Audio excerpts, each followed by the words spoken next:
Okay, guys, they did it. Revenge of the Sis is back on YouTube! Cheers! I can't believe that. It's exciting. I mean, this is really, really exciting stuff. Your absolute favorite... somebody's... can you please, for the love of God, fix your shit? You're so stupid. You ruined the intro of the show, and now the whole thing is over. They're going to call you Virgie. Your favorite 2016 conservative humor podcast is back on YouTube. The one you love, starring a big fat hack and a dopey sidekick, reading day-old Twitter takes set to vaporwave aesthetics. It's back, baby. And this is the craziest part. I don't know if the henchmen know this yet. Have you guys actually checked in on the return of Revenge of the Sis? No. Absolutely No. So this Not at all. this is crazy, okay? You're not gonna believe your eyes when you see this. They're doing better than ever.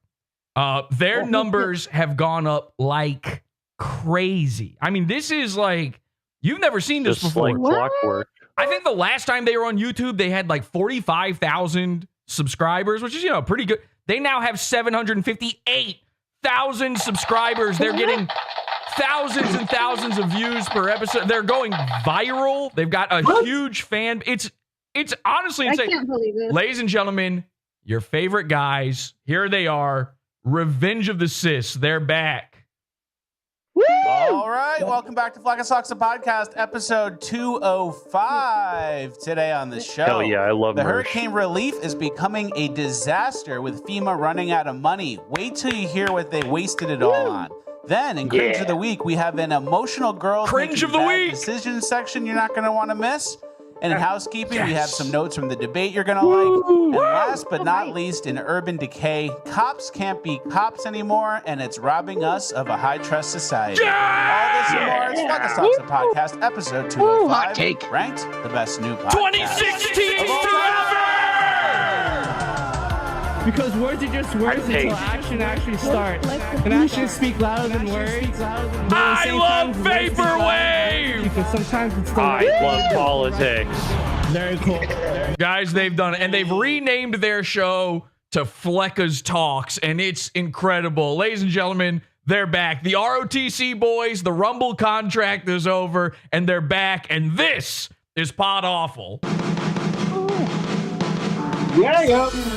Yeah.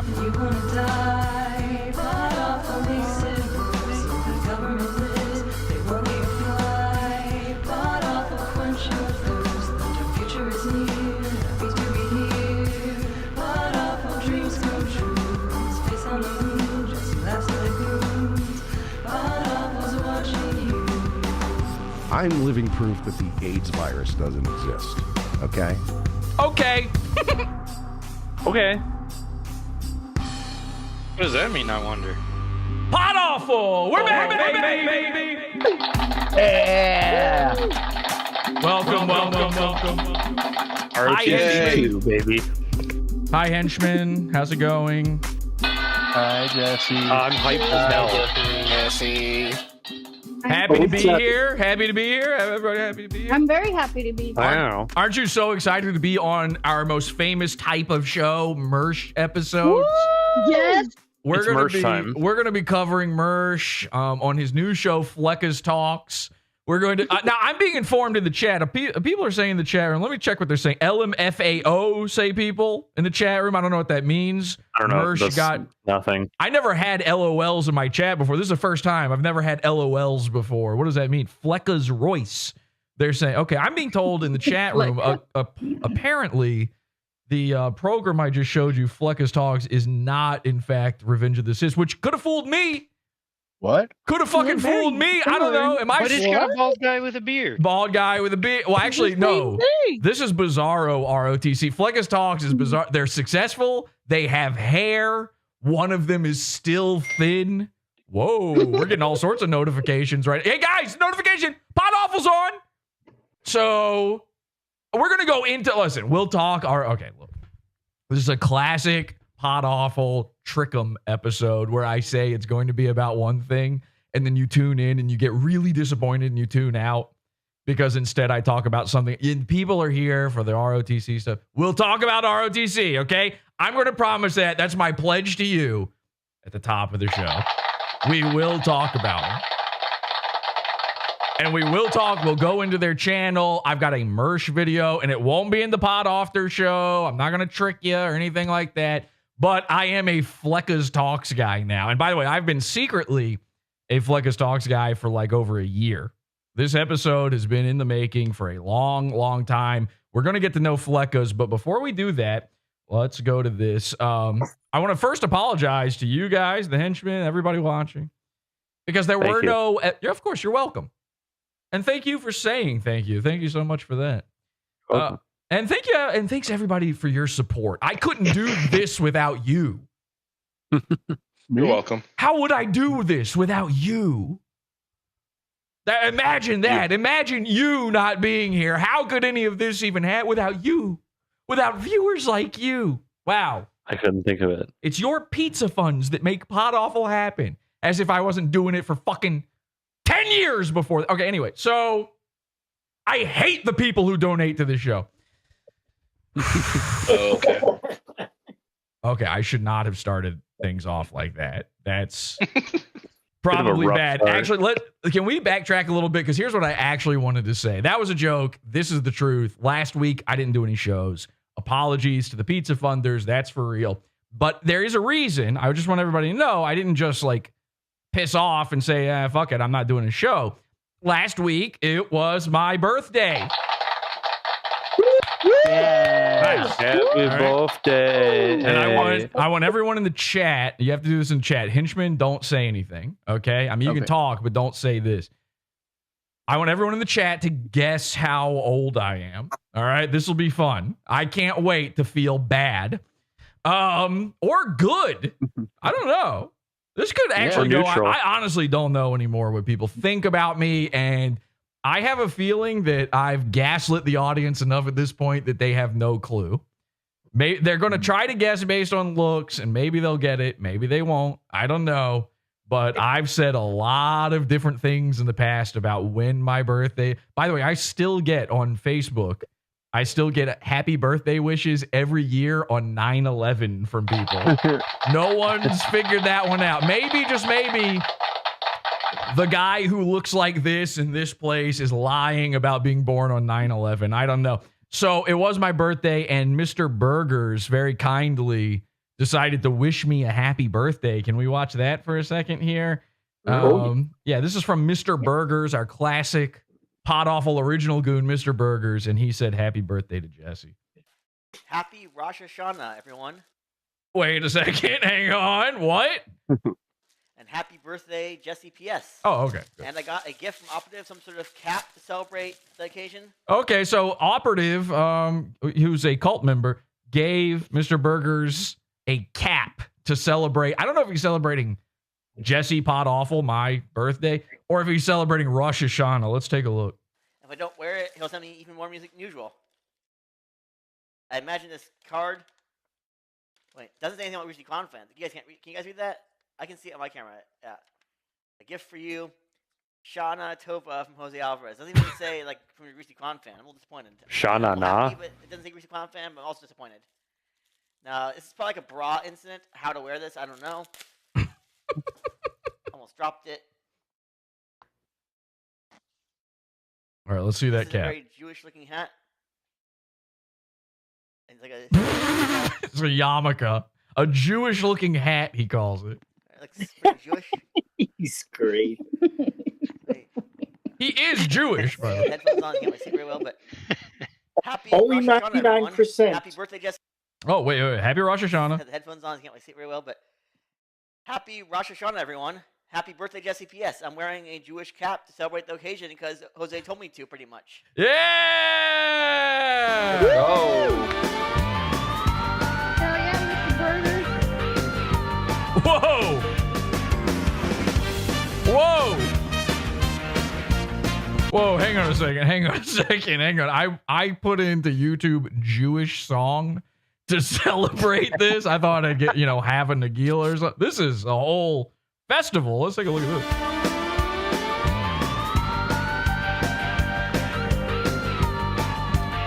Look at these kids. Pearl Jam.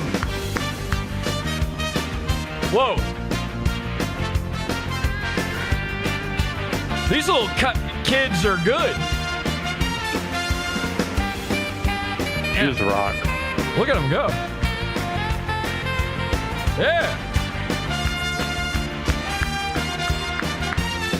Woo. Do they sing? Oh, he's got a mic. He's got a mic. They're going to sing. He's wearing a little Jewish cap.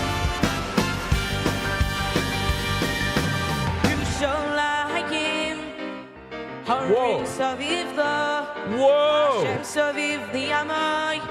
I feel like I'm on The Voice or America's Got Talent. I'm like one of those blown away. Whoa! Hang on a second. This little Jew can sing. You didn't see it coming. You thought there was going to be like, die! But you're anti-Semitic. I knew he would be able to do it. In my heart of hearts, I knew. But for the cameras, I'm like, whoa! The newest iPop idols. Totally different type of Whoa! Oh, my dad's accountant is one of these kids. Holy shit, that's the oldest 12-year-old I've ever seen. By the way, remember tax day is April 15th.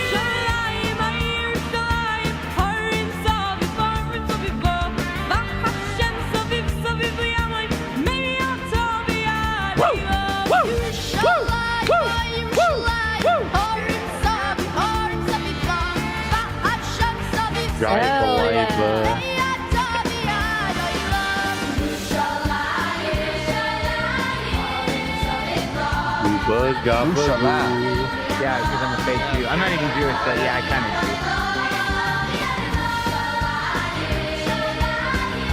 Oh, this is great. This is way better than Hava Nagila.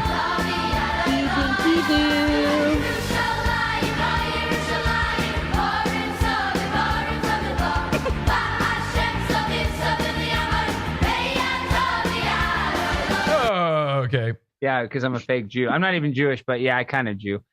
I kind of Jew. All right. Well, listen. Hey, that was really good. Congratulations. Shout out to the the Miami Boys Choir. That's what this is called. They couldn't. wow. Yeah, I would feel like you ought to heave it up a little bit. Hey, merch related. Oh, it's called Yerachmiel Begun and the Miami Boys Choir, and they're singing Yerushalayim. Oh, new favorite. That's a fall jam for you to play around the pumpkin. Would you like to know a cool fact about the Miami Boys Choir? Yeah. I don't know. First, I want to know why you have cool facts about them, and then I would like to know. Well, let me just tell you. The same rabbi sucked all their penises. Wow. Okay. Well, I don't know about that. Stuff. All right, the guesses on my age, by the way. The guesses on my age. Here we go. 22, 35, 37, 26, 42, 38, 38, 34, 40, 38, 36, 26, 33, 33, 37, 43, 35, 45, 37, 33, 42, 56, 38, 69, All right, cool. Cowabunga, dude. 40, 34, 32, 43, another 69, 35, 35, 37, 37, 34, 37, 37, 38, 38, 36 and loving it, 44, old as fuck, someone says. Well, I appreciate a lot of people are guessing way younger than I was. And I really appreciate that I'm actually deep into my 40s and I won't reveal the actual age. Jared, push to talk. All right, so let's get into it. Again, we will do ROTC a little bit later, but I need to introduce you further to Fleccas. All right? This show, we're going to get rid of ROTC. There's no more merch. Jesse, you're the best merch coverages guy. I know. And by the way, no one else comes close and they never will. It'll never be the same. He'll talk about me for the next 6 years as if I'm the guy making fun of him, mostly because we're in charge of, me and Angie, we're in charge of the r/merch subreddit. And so now I said this from the beginning. The second I became an admin there, I said, I'm just going to get lumped into every little scheme that goes on forever. Well, ROTC came back to YouTube, and it's not going well. It's kind of revealing some stuff. You know how I revealed famously on this program that Royce bought like 35,000 followers on Twitter, which obviously he did. No one had ever heard of the internet's Royce before, and he had 35,000 followers on Twitter. It's impossible. Well, I think this being brought back to YouTube thing is about to expose ROTC in a very serious way. We'll go over that later, but suffice it to say, they're not doing well. They're very tiny. Their show is failing. They're about to be kicked off of Rumble. Their numbers are fake. They've always been fake. And they're about to crash and burn in the most spectacular way we've ever seen. So it's time to move on. It's time to fry some bigger fish. And what better fish to fry than exactly the same fish, but literally bigger? Fleccas Talks is bizarro ROTC. I've been watching it off and on, just seeing little bits here and there. My wife will tune into it every once in a while for a year. And you're not going to believe this, okay? Very cool. First of all, Vaporwave, everybody. Remember that? Remember 2016? Does anybody remember 2016? I'll tell you who remembers 2016. The people who were doing well grifting in 2016, and they're never letting go. It stopped working so long ago. This Vaporwave aesthetic. Let it get a little deeper into it, and then we'll talk about that. Fleccas Talks, the podcast featuring Richard This is episode 205. This is the most recent episode. Deranged Pitbull Mommy, they're calling it. Oh, wait, what happened? Oh, I just got sponsor skip. This is a new thing. I don't know if you guys know about this. This is a brand new thing. Brand new technology that really I invented. It's called sponsor skip. You guys haven't heard of this before. I just sort of invented this the other day. It skips the sponsor when they start doing the we're brought to you by an old woman's medicine. That's usually what a 2016 guy is promoting on his podcast. Hey, you need Metamucil? Well, we're brought to you by it. And by the way, so's your shit. So I don't know what it is, but there's like some little magical technology now where you can just skip the sponsor. But this is odd. I thought this would be great for the show. This is my first time actually using it at all for the show. But I want to see the sponsor. I got to actually show you guys the sponsor because it's unreal. This is how their show. This is how their show starts. There. Yeah, there's a little sneak peek there. Let's see if I can get it to not skip. Get a farmer. God damn it! God damn. All right, hang on. I don't know how you undo it. Now I just added this. This is brand new. I don't know how you undo this. Let's see.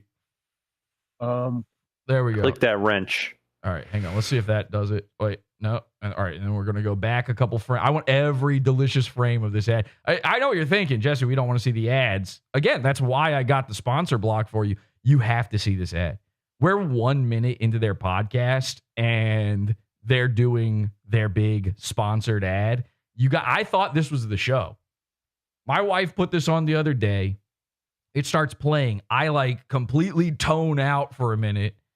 And then all of a sudden I go, and snap back to reality. I go, what? This is their show? What are they talking about right now? I heard the entire ad and I had no idea what it was even advertising. All right, 1 for 1 on the intro, as always. Guys, big news. After months of fighting with government regulators, Farmer Bills is back. Woo! Big news. This one's been coming across all your desks, your transoms. This one's coming in over the wire. Breaking news. This is big. You guys have been wondering, what the fuck happened to Farmer Bill? Well, he's back, and in a big way. He's back, and he's on Fleccas Talks. The best beef jerky. And the government isn't going to stop him. By the way, somehow, I don't know how this happens, but all of these guys, everybody on Rumble, every 2016 guy, Tucker Carlson, all of their sponsors are somehow being silenced by the government, which I didn't even know was a thing that could happen to a beef jerky company I've ever had is finally available again. As show watchers, you guys know that most of the food out there is filled with processed crap and seed oils because the bad guys want to kill us. Hey, have you heard these terms on Twitter? Great, you're about to hear a whole lot more. This is an hour and 15-minute long show. Not Farmer Bill's, though. Farmer Bill's beef biltong slices and slabs are seed oil free, preservative free, and nitrate free. I love slabs. Is there food left in there? What is there even left for there to be at this point? They're fiber free. They're calorie free. The biltong beef slices are basically the Wagyu of beef jerky. They're my absolute favorite, and I highly recommend. By the way, the Wagyu of beef jerky would be Wagyu beef jerky. You could make that. That's a thing they make. You're allowed to do it. Really, any slice of beef will do. The sampler 4-pack, my go-to is the sweet chili flavor. I'm going to read you the ingredients. I'm going to read you something, and it's a hostage statement that I have had prepared for me by Farmer Bill. Yes, it's okay to eat meat off the internet. Okay, add over. Beef, apple cider vinegar, salt, clove, coriander. You keep the clove. I'm good. White, black, and red pepper. All of them? Wow. Racial harmony, finally. 2016 politics doing it. That's it. No sugar, no soy, no gluten. It's very clean and very delicious. Hey, boy, I've heard that word. I know who I want to take my health advice from. And it's this big fat guy, Fleccas. Really eat this stuff every day. That seems wrong. I don't know if you should. Even the cleanest of beef jerky every day. I mean, I can tell. It looks like it. And for an added bonus, all of the beef and bison Farmer Bills uses are raised, butchered, and shipped in America. Get yours today. Yeah! American killed cows! American badass! And fucking wearing cowboy hats and shit. And fucking, we like farmers, but we're gay guys on the internet. At farmerbillsprovisions.com. It's linked in the description. Use code Fleccas10 for 10% off. And by the way, tell them Podawful sent you. Use code Podawful10. See what I bet you can just type anything in there and it fucking works. They probably got a catch-all. And as always, if you send me Should I sponsor Cuck Fleccas Talk? You think I could do that? Somebody contact. I love beef jerky. This was the craziest part is I heard this ad. I completely zonked. And then I came back. I go, what was that even an ad for? Kelsey goes, beef jerky. I'm like, I love beef jerky. I had beef jerky just the day before. I eat it every day. And I thought, that's insane that an ad can be so bad and so boring that I completely somehow missed that it was about beef jerky, a thing I love. Let's get Farmer Bill in here. Let's get him sponsoring Podawful. I'll eat it on camera. I'll eat it during the entire episode. Just fill my mouth with beef jerky like it's chewing tobacco. Can you shred it? Put it in a pouch for me. I tuck it. I spit on camera the entire time. I'll do whatever. Screenshot. All I gotta do is pay me $1 more than Fleccas. Showing me that you made a purchase. I will follow you back on the social media of your choice. Well, that's how I make all my food buying decisions.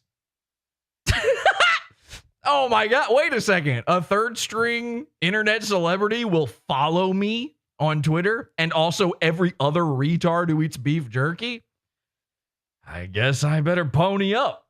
FarmerBillsProvisions.com is Speaking of pony, Farmer Bill's guarantees. There is some pony meat in every bite. the website. Go there today. FDA approved Fleccas amount. What's that?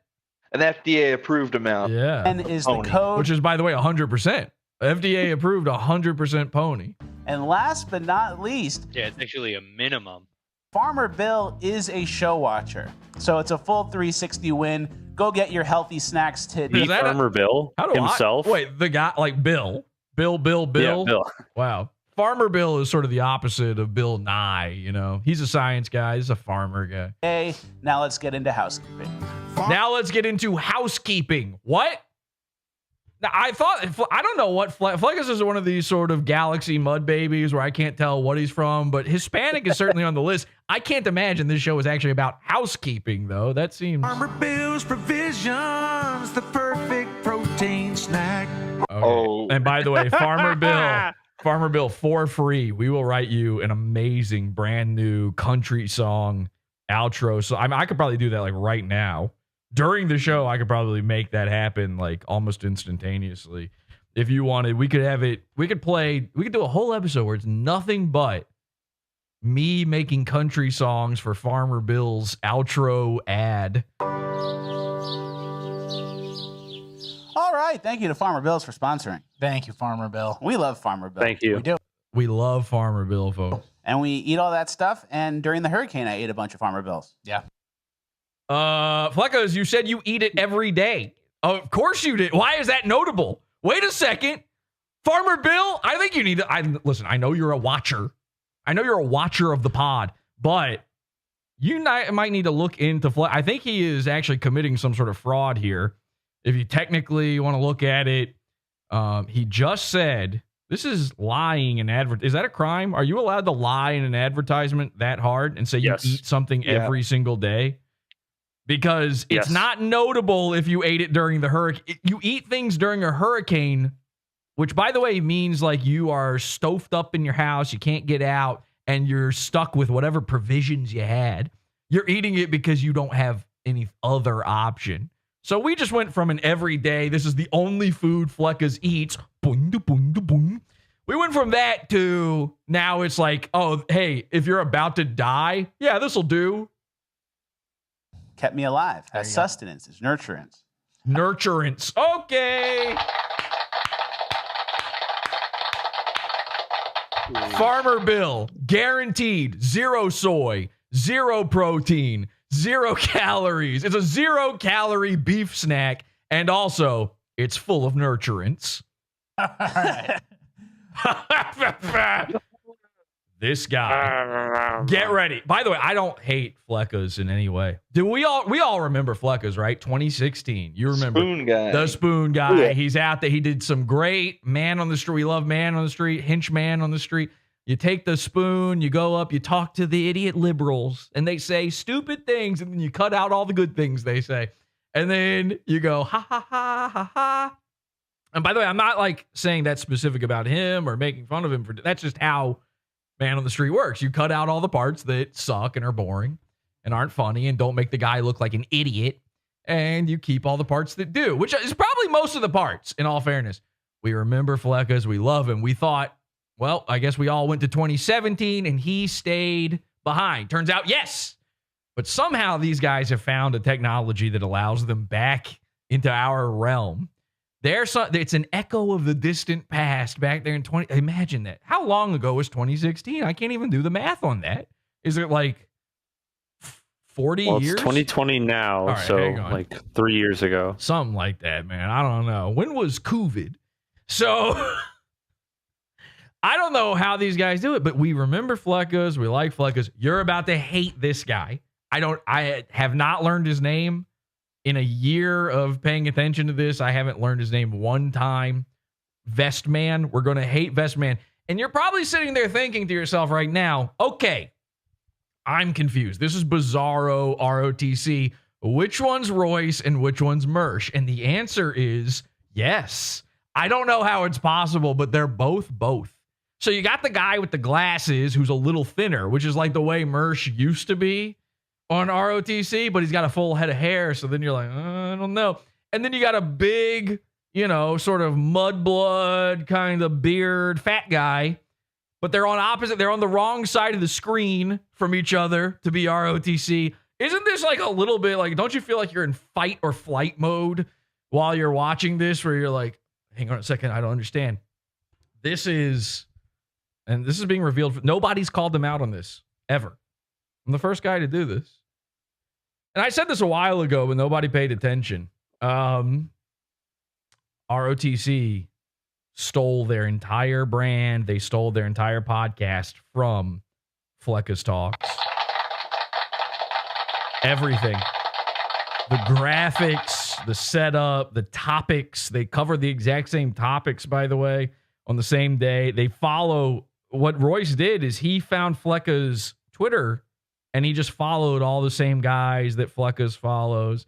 And then he just goes through his feed every day and tries to find the stuff. And, you used to be able to see what a person liked on Twitter. So Royce would go through Fleccas likes, and he would see, oh, he liked this one. That means they're going to talk about it. And then that'd be their show prep. When they talk about the show prep, that's the show prep is Twitter. It turns out it's Fleccas' Twitter specifically. So Fleccas is kind of Royce. He's a big fat beard guy, and he's like, not harmful in any way, but not funny. He provides nothing. But then you've got Bizarro Mersh, and Bizarro Mersh is even less than that. This show is going to make you appreciate Mersh. Oh, I'm suspended. Wait, what? Your account has been temporarily suspended for violating our community guidelines. Says support at YouTube in chat. That's a good one. All right. Well, there we go. Okay. Taken care of. All right. Hey, look, I'm unsuspended. I'm back, baby. That was a DDoS. We just got DDoS. So, DDoS. By the way, speaking of that, people were asking me, how do you feel about ROTC getting their channel back? I'm like, I'm ecstatic. I'm elated about, like, good. They shouldn't have had their channel taken away to begin with. And most importantly, now I get to laugh at them and make fun of them on YouTube, which is a lot easier to do than Rumble. Do you know how difficult it is to make fun of a guy on Rumble when there is that number down there that says 20,000 people are watching? It's a lie, but still, it looks bad. Like, I look like I'm a loser when Rumble's lying and saying 20,000 people are watching. I'm going, these fucking guys, are you kidding me? So now that they're back on YouTube, we won't have that problem anymore. They're going to have to pay for people to fake watch them from now on. So I love that they're back, but here's the amazing thing. Despite the fact that this guy's gully bombing us with our own techniques, telling me that I'm banned on YouTube, which, what do you think? Like, okay, you tried it. Didn't work. Didn't believe it. Obvious fake account. You're just going to keep doing the same bit? Now, you should have had new types of things to try after that one. Anyway, here's the nice thing, though. I might actually, there's a slim. It's slim. Ooh, it's tiny. Before I even say this, I just want to say we love India, okay? But there's a tiny, tiny chance that I actually might get a YouTube channel back because I saw, before ROTC got their channel back, I saw this guy. I don't even know who he is. Some random dude.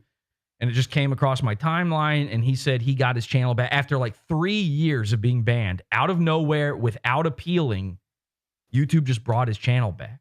Okay. And I was like, that's interesting. And then I start checking all my channels like, oh, please, please, please, please. And of course, nothing.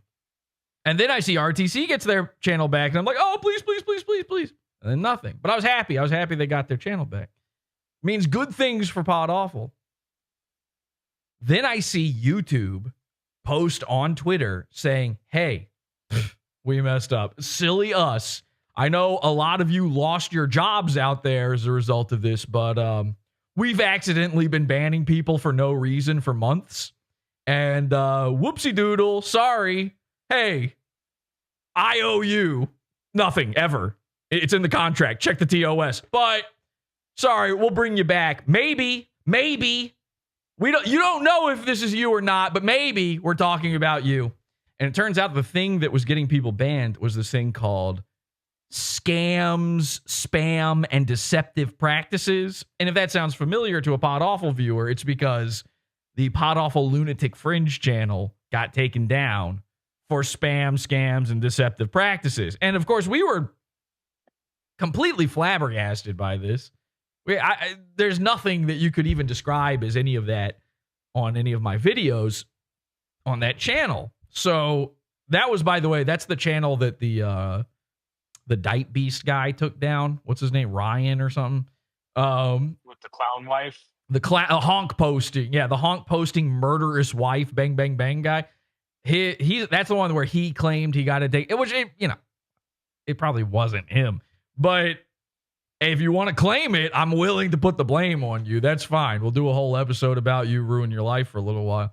So I think that I might have gotten caught in whatever this little bug is. This little bug that wipes out YouTube channels that they're only just now admitting was a problem. And of course, they don't elaborate on. YouTube doesn't say, what caused that, how they're going to prevent in the future, how they know which channels were actually doing spam, scams, and deceptive practices and which ones weren't. But I did file an appeal on just that channel. I don't think I even can appeal. YouTube used to let you just appeal over and over, and I guess they got tired of that because people like me will just sit there and do it. I love spamming YouTube. Oh boy, that's my spam. By the way, that's how I got banned for spam, scams, and deceptive practices. Oh, I can just appeal forever? Okay, here's every day of your life from now on. You're going to have to deal with me. They finally got rid of that.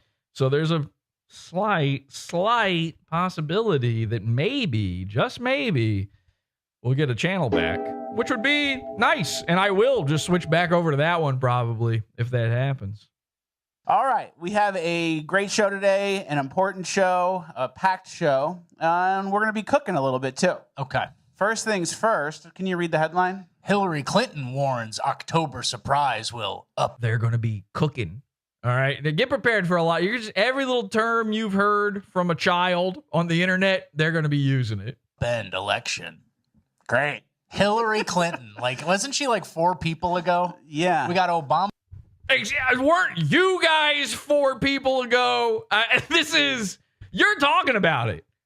There's a reason that you're bringing it up on your show. This is your audience. The audience goes crazy for this. Wait until you see their coverage, the way they cover this stuff. ROTC is going to feel like a dream to you after watching Fleccas Talks, and then wait until you see the audience's reaction to it. Running Biden's administration, Hillary Clinton making threats, not predictions, about October surprises. It's these people need to just go. What are you laughing at? Nothing funny was said. Away, right? She's just basically telling us she knows what's coming. I'm shocked they haven't said crooked Hillary yet in a Trump impression. Yeah. Election. And I'm going to cook here a little bit. I know it's okay. He's cooking, guys. Why do you even have to cook? All you eat is beef jerky from Farmer Bob or what was his name? Bill. Farmer. I'll get it right when you're the sponsor. Farmer Ding Dong is giving you jerky. You don't have stop cooking. We're done. On the last page of housekeeping where I usually cook. Okay. Housekeeping, cooking, and get a little schizo. But let me. Oh, he's also getting schizo. Cook here. It seems like there's not a real legal, normal path to victory for Kamala. Okay. She can't really win without cheating, right? Okay. And you know how the bad guys have a hurricane machine? No, I don't know. That's where you lose me immediately. But you gotta let me cook here. Okay. Okay. Get in the fucking kitchen already. It seems like the last hurricane, they were kind of calibrating the machine just to kind of run a test run, a little beta test, see how it goes, and it worked well. And I have a bad feeling they're going to send more. And I wonder what happens, God forbid, and I don't want this to happen, but what happens if an entire state gets smoked by a Category 5 hurricane a couple weeks before the election? Yeah. Whoa. Nobody thought about this at all. This isn't the reply to every single tweet that you read already on Twitter about this exact thing. So this is the show. Let me explain the format of Fleccas Talks. And again, This isn't out of hate that I say these things. We're going to cover Fleccas Talks for the rest of our lives. Okay. Fleccas Talks is now a permanent addition. These are official goons of the show. Yes. But go subscribe to Fleccas Talks. We got to be into this. Start posting. We already actually have a thread in Discord about Fleccas Talks, believe it or not. Nobody paid attention. It was just sitting there quietly this whole time. Nobody's paying attention. We're into Fleccas Talks. And here's the thing. Fleccas Talks is Bizarro ROTC, which means I started out as friends with ROTC, then became their biggest detractor, biggest troll. We're going to go the other way with Fleccas Talks. My goal, all right? I say this now. I promise. Here we go. My goal in all of this is to become friends with Fleccas, all right? And not to get clout. I don't want to be on their show or anything like that. I just want to be a nice guiding hand. And I want to take him and I want to go, you got to do this. You got to do this. You got to improve this. Because I think, now these guys already smoke ROTC. It's not even close. All right. Numbers wise, all of that. But their show is worse. And I think that they could go from, Fleccas, when he was doing those man on the street things that we all remember, we all love. When he was doing that, that was big. And those got big views. And these just get kind of big views. What you're watching is a guy falling off. All right. And I don't say that with any hatred whatsoever, but the pandemic happened, which I'm sure they talk about every episode. And he went, I can't go outside anymore. I can't do man on the street. There's no more man on the street. And by the way, I'm a big fat guy. I want to sit around and eat jerky all day, which I get. And so I want to do the least work possible. This is a podcast with a visual element. You could be still going out and doing these great man on the street segments for the podcast. And then you could clip them out and put them on your channel and still get those millions of views or whatever on them. But he doesn't do that. And because he got scared during the pandemic. Did you hear they planned the hurricanes now? They planned the demics now. They probably didn't plan this podcast too thoroughly, but I want to get in there and I want to tell them, here, you need to do this. You need to do this. You got to get rid of this vaporwave shit. It's so bad looking. It's so dumb. And I want to become friends. And I want to become a helping hand. Okay. Now I'm going to say a lot of really, really unforgivable, mean shit along the way until they pay attention to me and I'm forced into their lives. This has to happen. You can't vote. In fact, go on this episode, this is the most recent one. Whatever Fleccas' most recent episode is, go to it. Podawful mentioned. All right, Podawful makes it worse. Whatever you got to put in there. Happy to be here. Let's get them aware of Podawful. Let's get Podawful on the mind. And every episode from now on that they put out, Podawful will be there. For sure. What do? Do you have to postpone the election? Uh-oh. Do you blame climate change? Oh, so this is the thing. Here's how their show works, okay?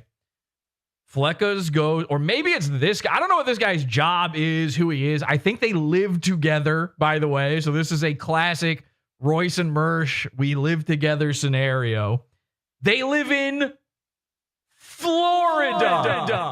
By the way. I'm going to literally kill you. So the parallels are never ending here. They live in Florida. They live together. One of these two guys goes on Twitter. They find the shit that you already saw 200 times yesterday. Okay, maybe 5 days ago. The oldest shit. Kelsey told me that they had a thing happen where this happens more than once, but this specific instance, they find a video that just goes viral. You know when like a video goes viral again, it goes re-viral, and everybody shares it like they had never seen it before. Like it's all the people who missed it the first time. It just goes double viral. These guys will share like a 5-year-old video, and then they'll act like it's brand new. And then they give all their takes on it, but they're the 5-year-old takes on it. Because guess what? it's the same takes in the replies on Twitter. And then the next episode, one of them will go, people in the comments were telling us that video was 5 years old. And it's like, hey, it's got to be okay that we play 5-year-old videos, but they're a news show. This is a ROTC style, event of the week, current event style show. So it's not okay. And he has to tell them it's okay that we say that. So every episode, they just go to Twitter, whatever's viral, they cover it. Here's the craziest part. I have for years been saying ROTC, all they do is just point. It's a pointing show. A lot of YouTube stuff is like this, but this is kind of falling out of fashion to some degree. But ROTC was bad about this, where they play you a video and then they repeat what was said in the video. They give no take on it, and then they play next video. Consume content, then more content. That's a thing you've heard on Twitter. So it's pointing. I just call that pointing. Hey, look. It's, hey, look at this content. ROTC will at least attempt to make a joke up about whatever they saw. They put up they literally put the tweet on screen for this show. They're not even hiding that it's from Twitter. They put the tweet on screen and then they go, look at this. And then they move on. And you're going to go, nah, they got to say something. Just wait. Wait until you see this. Change? Do you postpone the election and blame climate change, which is basically blaming Republicans, and Joe Biden stays in power and steps down and hands it off to Kamala? You don't even need to have an election? Yeah, that's reasonable. Maybe. Maybe. Minus the hurricane machine. This is the most banter and most commentary they're going to do, is the lead up to the this is them previewing what's going to happen on the program. But yeah, sure. So that's kind of what I see maybe coming. I don't want it to happen. But I have a really... They do look like they belong on Jesse's screen, says InfoWar in chat. It feels right at home. Really bad feeling they're going to try and smash us with a bad hurricane and then just say, oh, it's climate change. Republicans didn't let us do anything about that. Yeah. And then if you look at the map, too, Western North Carolina is very much red. And all right, now, I don't know if you guys have noticed this yet either. Their eyes keep darting down here to the lower portion of the screen. You see what's here behind me? You see this? What's that? Anyone see? Hello? Anyone home? Wake up! An iPad? No, it's a laptop. You were close. It's crazy that you could get that wrong, but no, it's a laptop. And their whole show is mapped out on this. They're reading. Okay. So not only do they have no takes, they're reading the little bit they are saying. It's all right in front of them. And if you remove that and look at the rest of the state, it's kind of like a blue-red toss-up with like Raleigh and the cities and Charlotte. Asheville, obviously very blue. So that's what I mean when I say like they beta tested. They ran it, it worked, wiped out state half the the left part of the state. The rural counties are really getting it worse, and they're getting less help, which we're going to get into. Yeah, right? which we're actually going to get into right now. So just keep an eye out for that. I don't want it to happen. Hey guys, we're getting into it. But in a schizo world where like the bad guys are willing to do anything to stay in power, the 2020 situation, George Floyd, I would say they go as far as nuking. Mention another 2016 That's what I thing. think Hillary Clinton might be referring to. You guys remember all the stuff that ever happened in the world? Hillary Clinton, George Floyd, BLM, transgenders, history.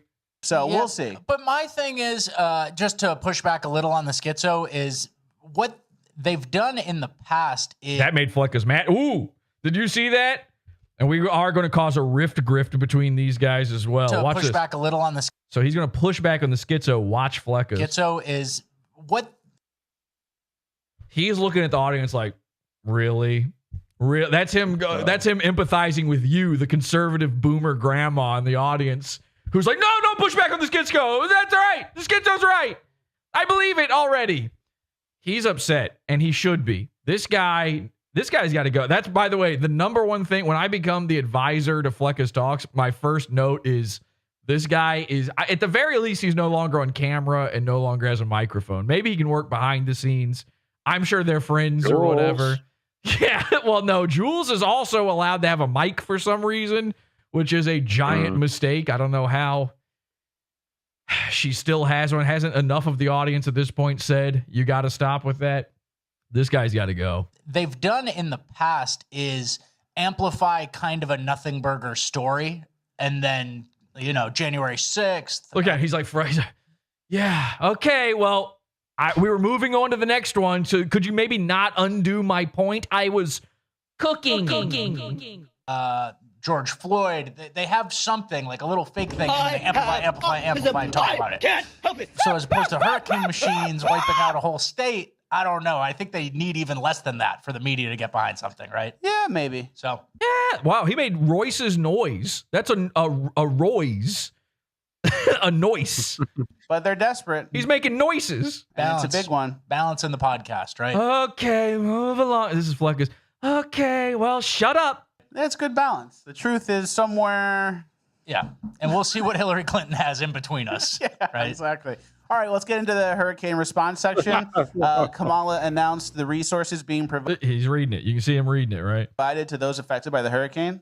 By the way, they only have one laptop. That's all they can afford. This is a huge show. They've got thousands and thousands of people watching. They're sharing a laptop, and it's all the way in front of this guy. This guy must control the money or something. He's like, this is a reverse, bizarre sort of Jabba the Hutt, Slave Leia scenario where the big fat guy is the one on the chain. And the federal relief and assistance that we have been providing has included. Speaking of Jabba the Hutt, speaking of Royce, Jabba the Hutt, Royce is always sitting there going, you ever notice that? Royce got his tongue out all the day. He's like, he's doing the Jabba tongue thing. What is that? What's he doing with his tongue? Where is it going? He's trying to get all the little soup off his beard. You think he's got little extras he saved in there for a while? Yeah, maybe.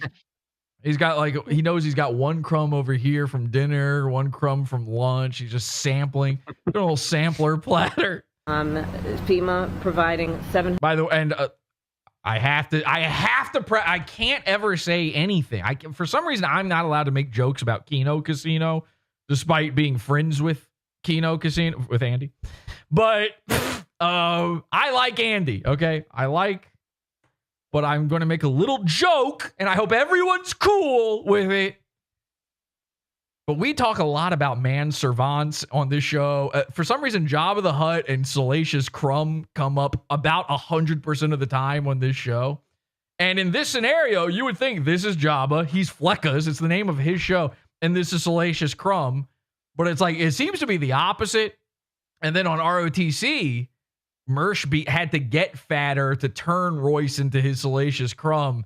But the absolute, there's no better pairing of Jabba and Salacious Crumb, manservant style stuff going on than Keno Casino. And fucking PPP and Andy are, this is why I like Keno Casino. I realize it.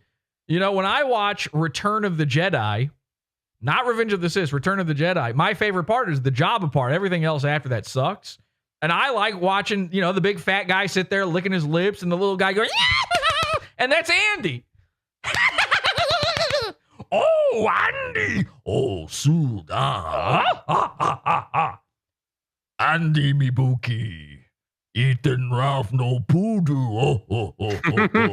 Chumbawamba. Chumbawamba. Yeah, my favorite Jabba the Hutt line. Chumbawamba. He gets knocked out, and then he does not get back up again. Leia does keep him down. $150 for folks who need immediate needs being met. Wow, $750.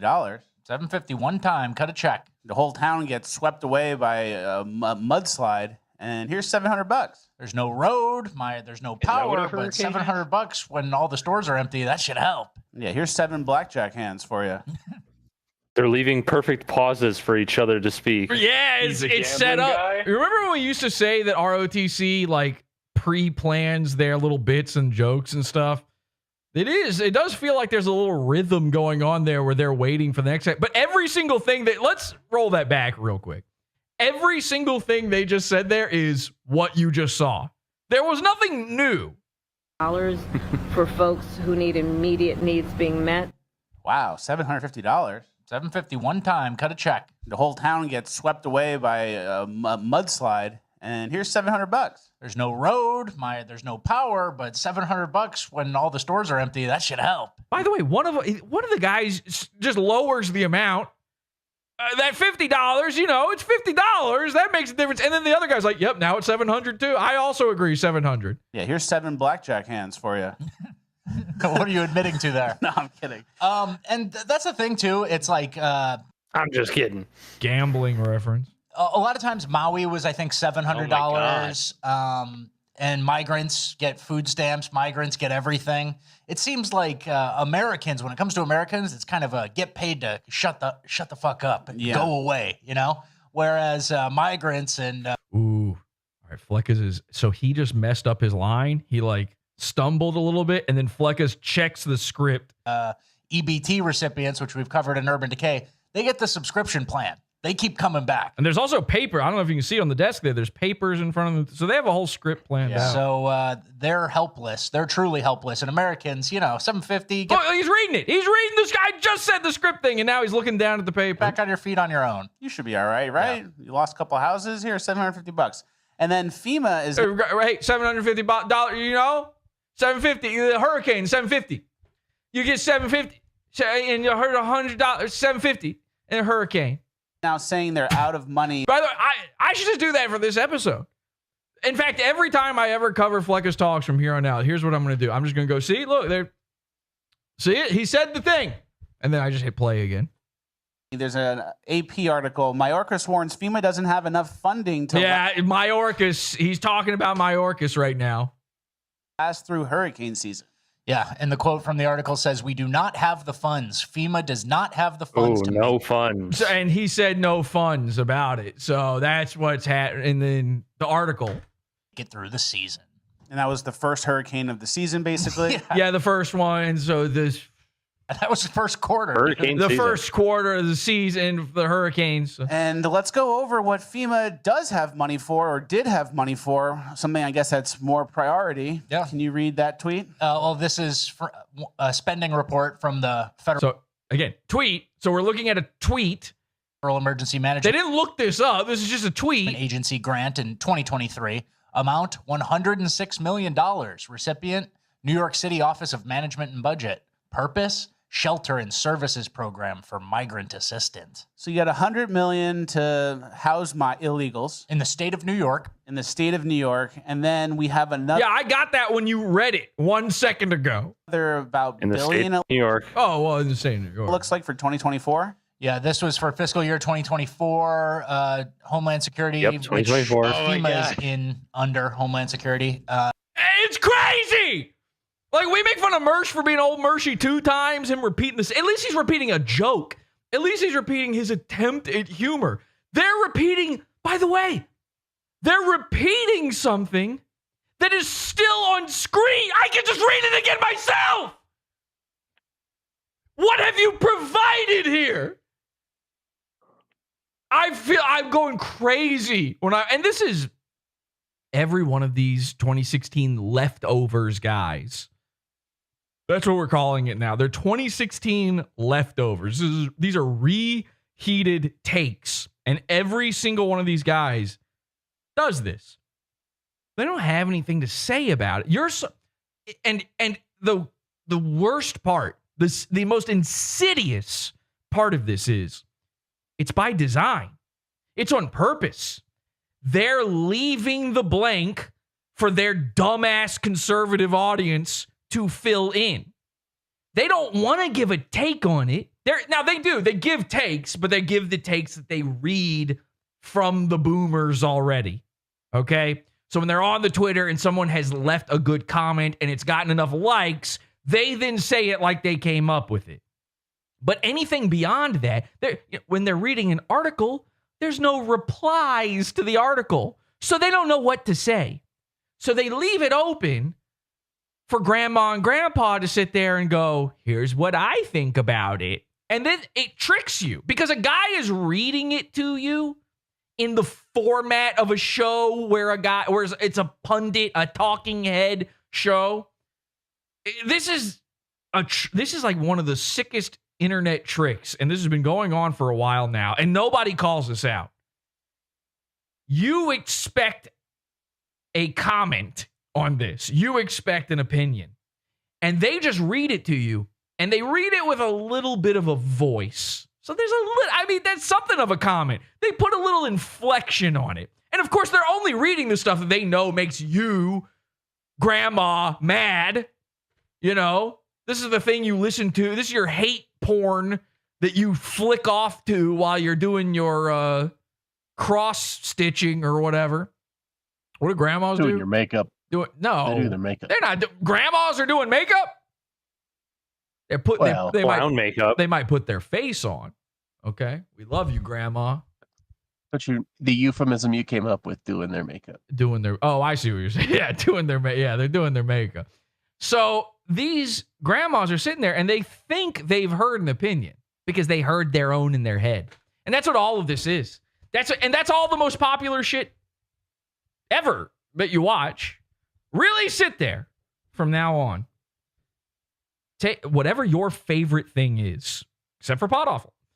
When you are, especially YouTube shit, but this is true of television as well. Whatever it is you sit there and watch, really sit there and ask yourself, did they say something they think, or did I just hear what I think in it? And maybe they did say something. And then ask yourself, did they just say the thing I already thought? Did they just say the thing that agrees with me? And if the answer to that question is always yes, you can stop watching. You don't need your thoughts affirmed to you. That's stupid people slop. That's slop tent. That's non-tent. That's somebody sitting there insecure in their thought. By the way, your thoughts, if you are that person, you probably already got your thoughts and ideas from a different guy yourself. You also went on Twitter like these guys and read somebody else's take and went, my take now. So I'm speaking, this is falling on deaf ears. But if you watch stuff to have your own thoughts said back to you, if what you listen to doesn't challenge you at least every once in a while in some way, you're a dummy. Congrats. You're the midwit that I'm sure they share the graph of the midwit with the druid and the retard soy jacks or whatever they're called this week. I don't know. They probably share that on this fucking show all the time. You're the guy in the middle. That's you. And that's them. It's just a bunch of midwits all sitting around thinking they're the druid and pretending that because they're sharing this idea with each other, which, by the way, that's memetics. Now, there is some truth probably to that meme, but the druid would never share the meme because he's not bothering with thinking about things that everyone else is thinking about. And if you're sitting there watching this shit, which let's take a look at the comments. Let's see what they say. Fridays are just Fridays until Fleccas Talks actually starts. Wow. So that guy, his name's Whiskey Mikey. Ooh, he likes whiskey. He's a big boy drinker. He's part of the intelligent dark web. You know what pisses me the fuck off? I got engaged a couple of years ago to a woman from Honduras. Okay, well, I get that. That would piss me off too. How do you even accidentally do something like that? After over a year and a half, this is a guy writing his diary. I'm not even going to finish that. What do you call an armed non-citizen detaining you? An enemy combatant. Are you rolling your eyes at this? Are these cringe takes? Because they're probably takes you have had. As a Minnesotan, the last time I heard about a Somali police officer was Mohammed Noor, who got away with murdering Justine Damon. 94 likes. Oh, God, remember? Remember the story? $750 for U.S. millions. So $750 for U.S. millions for the invaders. Billions for Zelensky and Netanyahu. And 10% for the big guy. I got excited, very excited to see all of this. Harvey Weinstein? That's it. Go to the comments, and that's them filling in the blanks. That's what they're waiting for. And this is endemic of YouTube. This is built in. The comment section creates this, focusing on the comments. So these guys all know they need comments, to juice the algorithm, to get Al Gore dancing. They got to juice them comments. And so they tell you, let me know in the comments this thing. They don't actually give a fuck. And that's been a thing for tell me about this thing. I got this thing wrong on purpose, a thing I could have researched and edited into this video that I spent 30 hours editing. This video I've been working on for a month. For some reason, I didn't have enough time to find out the answer to this question. Let me know in the comments. So they were doing that forever. And now they do this thing where they're like, they want you to tell them what to talk about in the comments. And then they'll say something like, I saw a video just today that did this, where a guy will say, I don't know what the answer to this is. Let everybody know in the comments. It's like, oh, we came to the video for you to tell us that. That's your job. You don't know. Fucking Google it and say it. I watched the video to avoid Googling. Okay? Throw in a fucking jump cut. Let's go. They do this now. The comments cause this sort of thing because you can't, it's lowest common denominator. You can't piss anyone off. You can't have outside ideas. You can't think out of the box, which, by the way, is a phrase that you say when you can't think outside of the box. That's the box. Everyone says the phrase, that's the box. These guys don't want to say that stuff. They don't want to freak anyone out. So it gets sicker. They leave the blank. It's filled in your head and in the comment section. Then they read the comments. They're in there. I saw them hearting and replying to comments. They really are reading them. And then the next episode, they know what the safe thing to say is. Oh, this one got 100 likes in the comment section. This is my take. I will give $750 to every American afflicted by Fleccas talks if they make one solid original take during this entire episode. We'll provide $640 million to enable non-federal entities to offset allowable costs incurred for services associated with non-citizen migrant arrivals in their community. What is that face that Fleck is making? Yeah. It's maybe the teleprompter's not moving fast enough. I don't know. And then outside of FEMA, everyone knows $450 billion was spent in the last year for illegals and everyone knows it, which is why I'm having to check in on the screen over there to see the number. Housing, healthcare, all the resources, money, cash, cards, all that stuff. New York City. Everyone. By the way, if you're starting a sentence with "everyone knows," this is no longer a show. Don't even say it. We already know. We already know. Unless you're going to follow that up with something new. You can't say that. Not on a show. You could say that before every sentence on this show. As everyone knows, here's our next topic. City was $5 billion. We've had a lot of different numbers thrown around, but then when it comes time to help people who got American taxpayers who got they're calling them Wersch and Boyce in the chat room, folks. Wiped out. It's like FEMA's like checking around their pockets, like they pull them inside out. $700. I don't know. $700. I don't know. $700. And then we had one more another service. That's it. I mean, we have the foreign aid list here. Yeah, the foreign aid list, and that's what we said on last episode. It's like now that we have actual emergencies. This is a tweet. Hang on a second. This is a tweet. They're cutting it off. They're hiding it, but it's a tweet. I can tell formatting wise, font. This is a tweet. A lot of this shit that we've been complaining about the whole time. Migrant costs, foreign aid costs, which, a show like us is constantly listing more things. Now he just said a show like this is constantly bringing it. We've been complaining about. Oh, Fleccas Talks has been complaining about it. Somebody call the Mayorkas. It makes it even more egregious, given that we don't have the funding for an actual emergency for Americans. $24 billion to Ukraine. Number seems low. Well, that was just the last year. That number is like almost $300 billion at this point, 200 and something billion, I'm assuming. Yep, $11 billion to Israel. Boring. Okay, you know what? Kelsey was right. She skipped all the hurricane talk, and she was right. We got to move past the hurricane talk. We're all done with hurricane. So no one's allowed to help. And then from TEMA, I'm guessing that's FEMA for Tennessee. I'm not exactly sure. Okay, this is more hurricane. Sorry, Kelsey, you were right. I'm sorry. some points that I haven't really heard people make. Okay. So we have some things that are worth listening to, in my opinion. First of all, wait a second. I just noticed this.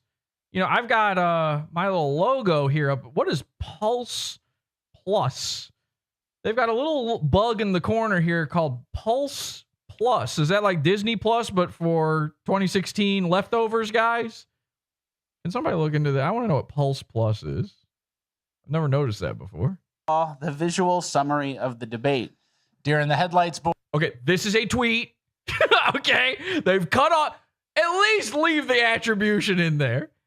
At least show the guy who tweeted. You're just stealing.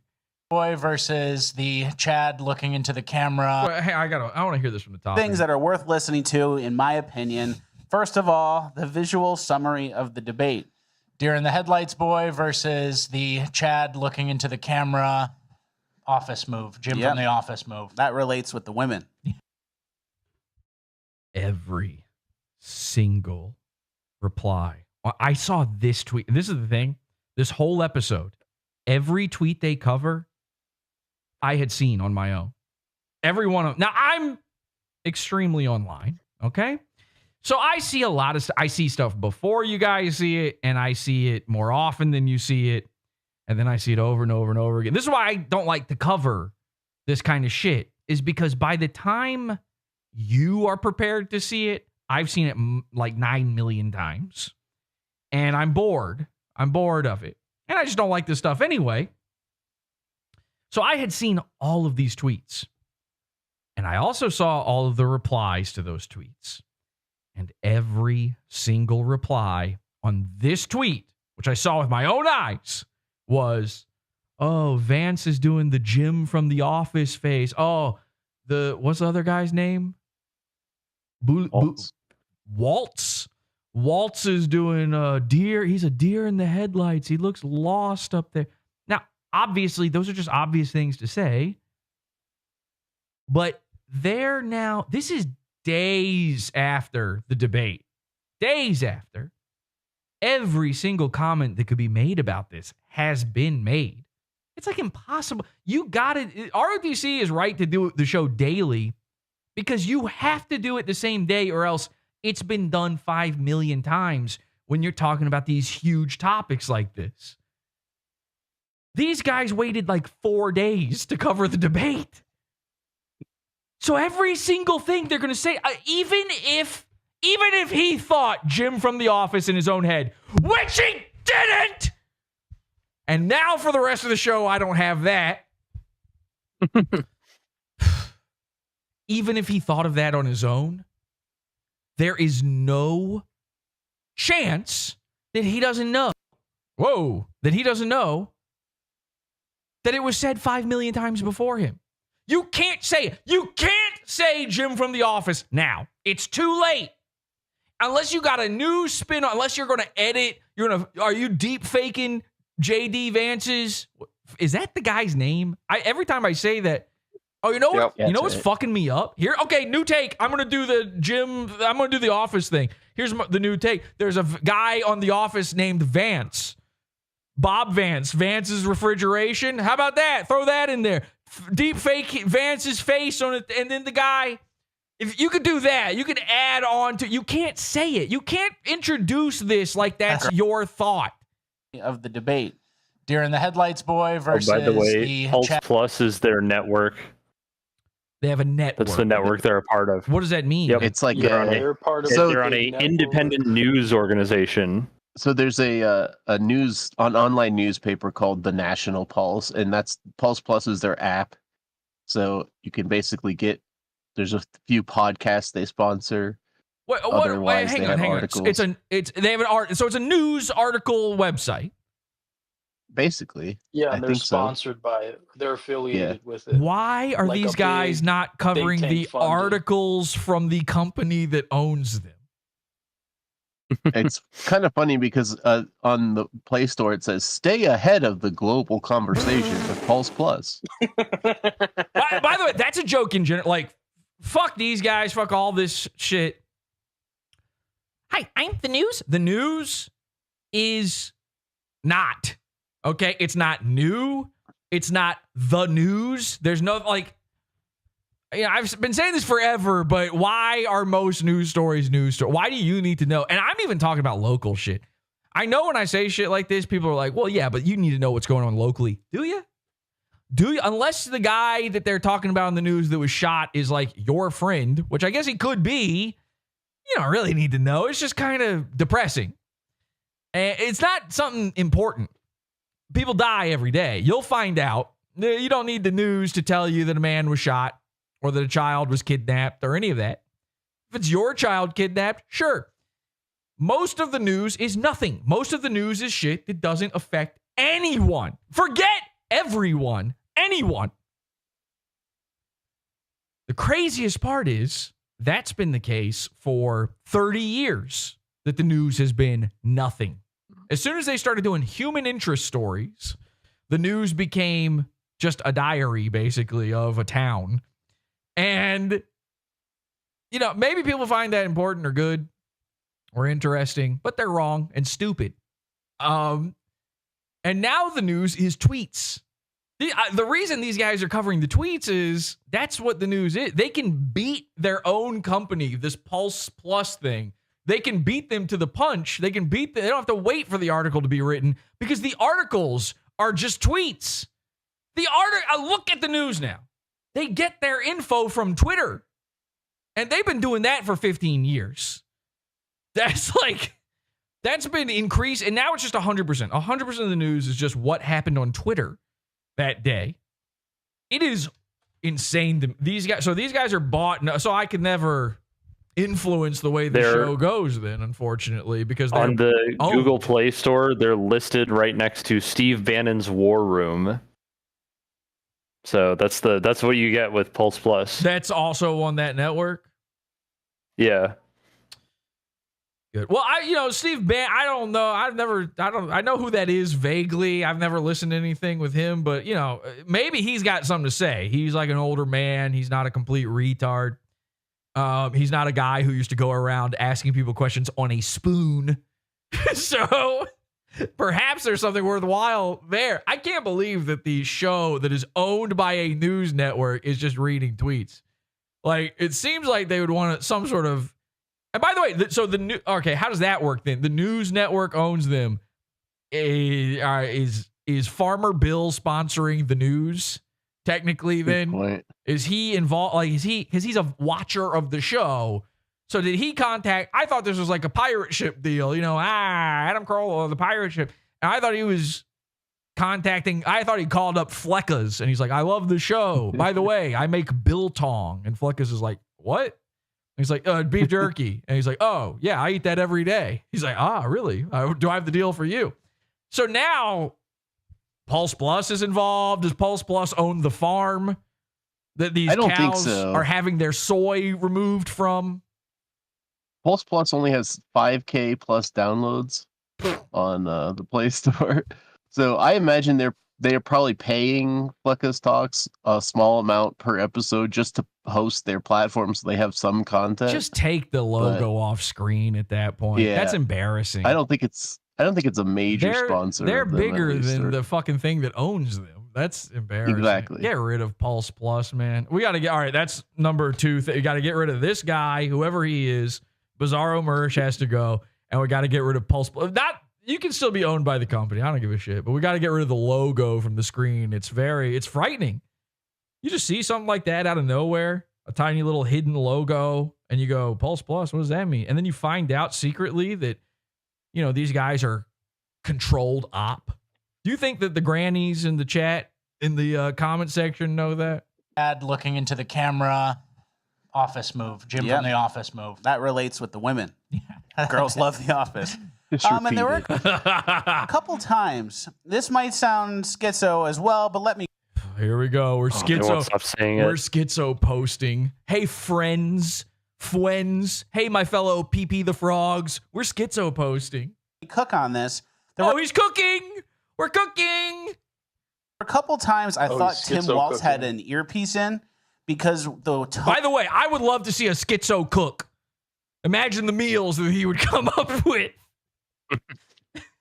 He's telling you that the soup is giving him secrets. You're like, what? I need to listen to your soup. Give it back. It knows stuff about me. Tone and emphasis in the way he was talking, I would hear his answers and I couldn't even understand what he was saying. So he was just talking and going on, but because like it sounded like he was just like repeating what he was hearing, and there was a couple times where he would like lose a word and not remember the word, but then get it last second. But like you can tell his gears in his head aren't turning for the word. It was just like waiting for the guy to. Oh, I missed this. Oh, is this what I think it is? Let me just go back through the chat here. I don't know if I think this guy's replying to what I was saying about the news. He says, this guy, I love this. He says, surprise is his name. He says, stay ignorant. And then he says, Jesse doesn't vote. So you do? Ooh, and I'm the one who's ignorant? Ooh, gay. Gay. You vote?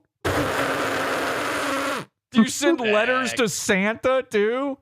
Are you stupid? Oh, you voted? Here's a sticker. Big boy. Oh, he voted because he heard the news. You know, the news from the tweets. The news from the tweets. The food mysteries. Oh, you voted? And the world is like this? Good job! I'm helping. I'm just kidding. You're probably smart. Who'd you vote for? Who'd you vote for? Huh? Which elector did you vote for? I wrote in my slate of electors. I found this out today. Royce didn't even vote for Trump. Did you know that? Whoa. Did you know that Royce didn't vote for... He's Mr. 2016. He didn't vote for Trump in 2016. That's crazy. Did anyone know that? They should take his YouTube money away. No. I mean, he didn't energize the base. Royce, Vote for Kanye? I watched a few minutes of the very first episode of ROTC. Okay? Because Royce is hiding episodes on the YouTube channel now because he's so afraid of losing the YouTube channel. You can get them on Internet Archive. Well, no, they're still on YouTube. You can get them on fucking YouTube. They're on his channel on YouTube, and you can get to them. And I clicked through that first episode, and he says, well, listen, I didn't even vote for Trump.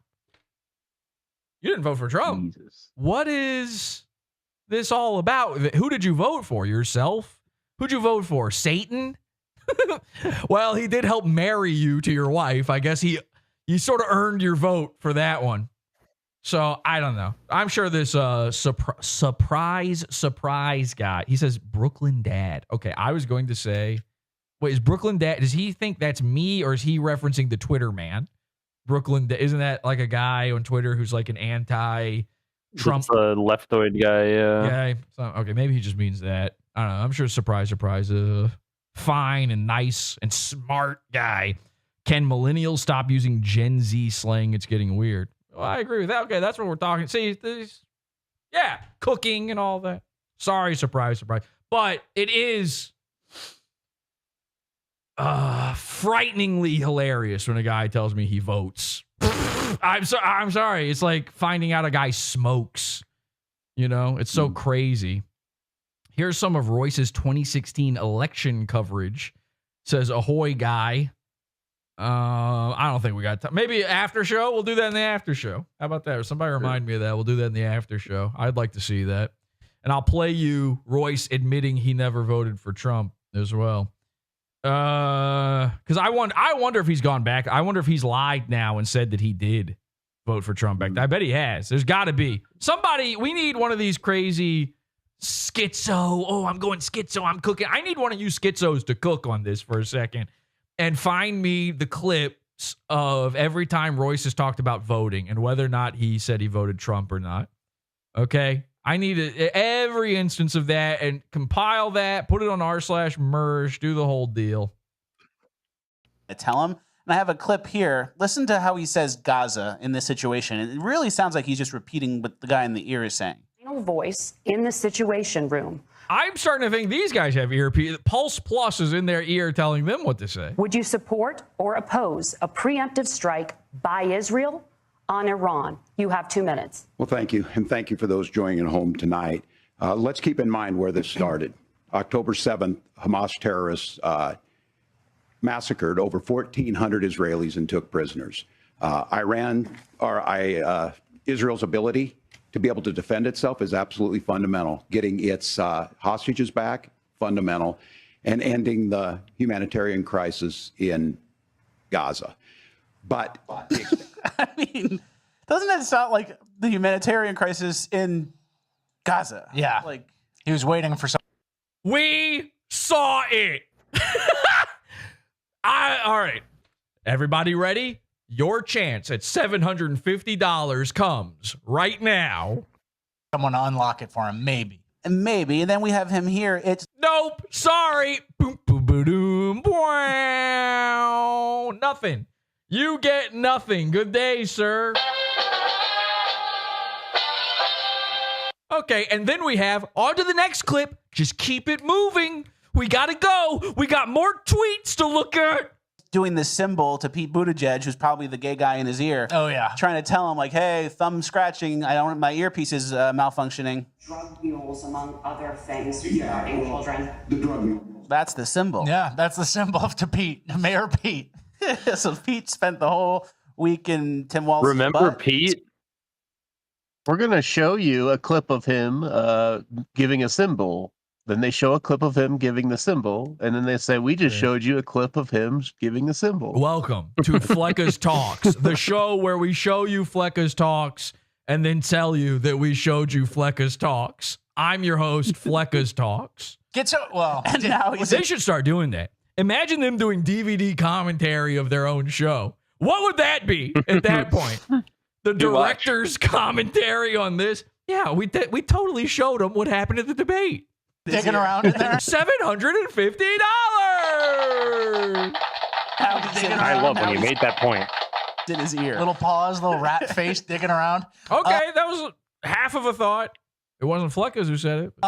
And you know, I'll go with the non-schizo thing. Christ, did I accidentally loop the video? What is happening? Meta, like they start off the debate asking about Israel. That's what the American VP debate is about. That's a good point. That's a great point from Twitter. Thank you, Twitter, for our good point. Israel, gun control, climate change. You know, come on. Israel. Ask about Israel again. There was one point where Tim Walz was like, oh, yeah, just wait till we get to healthcare because he didn't want to talk about something. Yeah. Pretty pathetic. And then I also had a theory that maybe he had projector contact lenses. Okay. He was kind of looking dead on and then just like reading. Oh, is that a theory of yours? Let's find out. Projector contact lenses. By the way, not a thing. Makes no sense. What would that even be? Projector. So they're projecting. So we would see the beam of light from out in the audience, I guess. What does that mean? Where is it projecting from? The inside of his head? All right, so I'm just going to type into, I have not previously done this, by the way. I'm just going to type in projector contact lenses into Twitter. Just want to see if that phrase even comes up. Okay. Pushing back. Okay, let's just see if there's anything at all. Bionic lenses. They're saying. Now, maybe he just called it something stupid. Let's do, what's this guy's name again? Walls? Yeah. Let's, Walls contact lenses. I just want to see. I just want to see if there's anything about this. There's no way he thought this. A thing did come up. Let's see.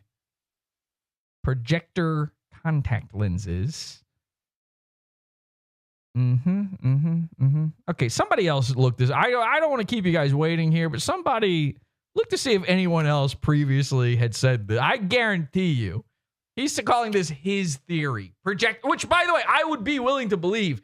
maybe for once, that is his theory because he called it projector contact lenses, which doesn't make no sense.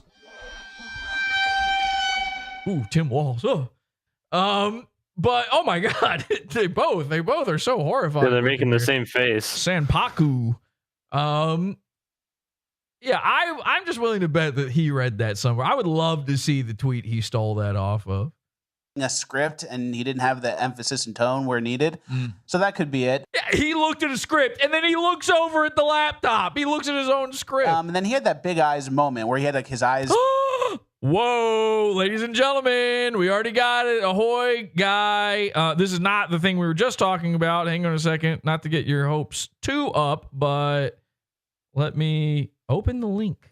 God damn it. There we go. Here's Royce Lopez, everyone. What does he say here? I voted for Trump twice, you absolute moron. Oh, really, dude? Trump won my county in Florida by a huge margin thanks to Cuba. Oh, so Royce himself, by himself, voted Trump into office. He did it. Him and his Cuban thank God for Cubans. What would we do without him? Okay, well, now we are going to have to jump ahead here, and we are going to have to go and oops. No.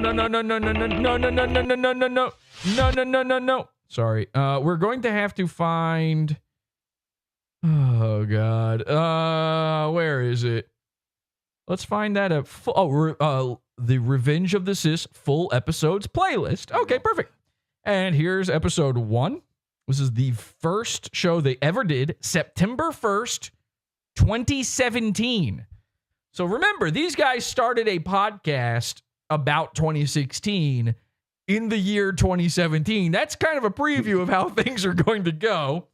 And I know putting in Trump into search here is going to give 1 billion results, but let's, perfect. It's the first thing he says about Trump in the episode. Okay, well, this should be pretty easy then. Ladies and gentlemen, so let's, here, get ready. Everybody get ready to clip. You ready? Clip time. You ready? So here's Royce saying, and this is 2024, February of 2024. He tells somebody, he really gets him. He says, I voted for Trump twice, you absolute moron. Trump won my county in Florida by a huge majority thanks to Cubans. Well, here's Royce in 2017 on the first episode of ROTC, and he says, don't hate America. Right. And by the way, just get that out there first. So I didn't vote for Trump. Not.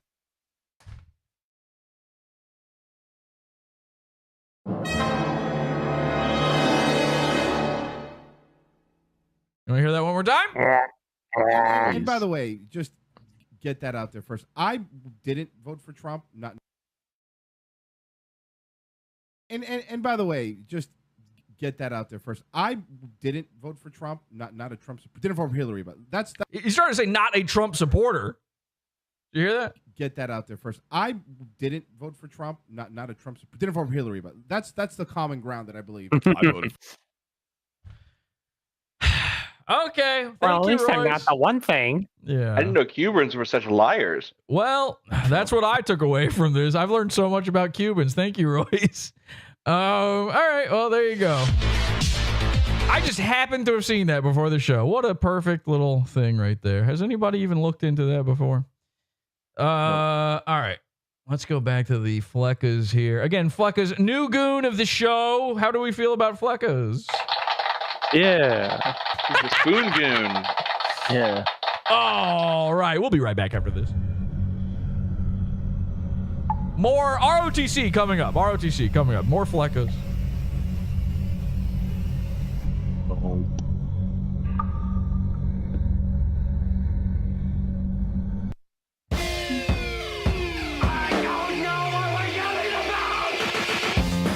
Support the show. Join the Pizza Fund. Podawful.pizza. Pizza.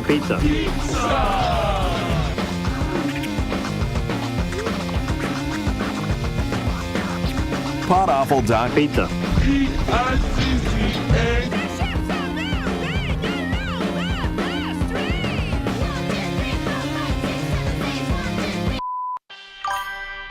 Can you say Podawful is the best show on the internet?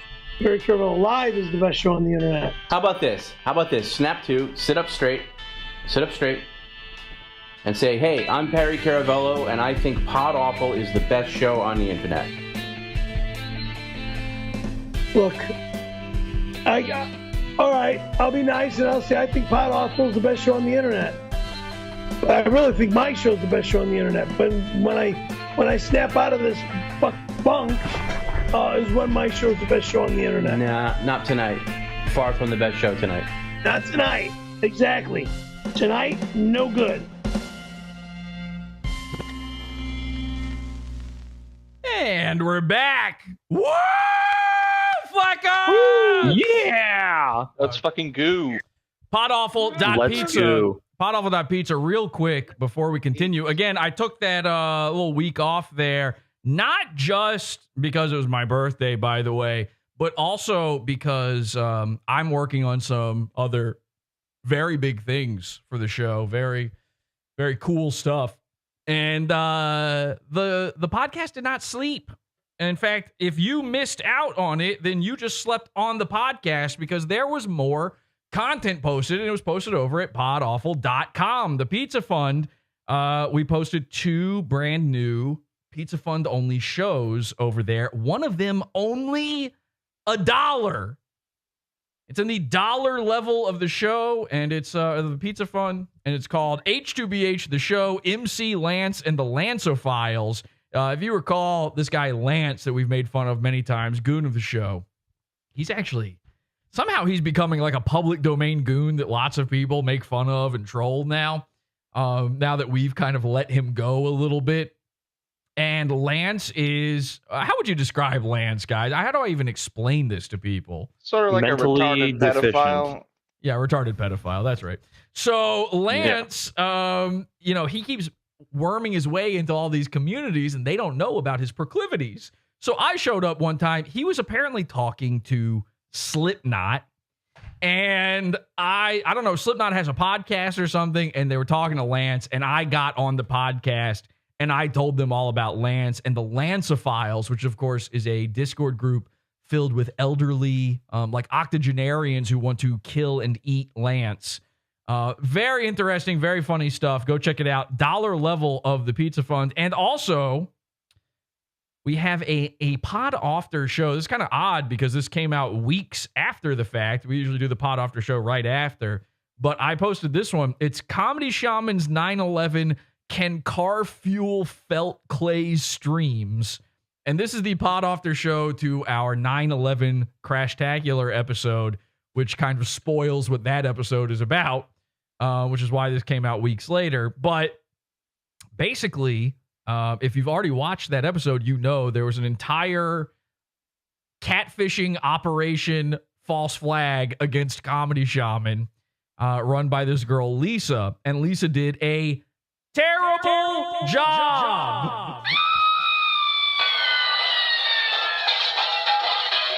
At documenting the event, but it was very fun. The footage is worth it. Like, let's not joke around here. It's actually good. It's actually a very funny and good episode, but it's also funny to yell at Lisa for fucking it up.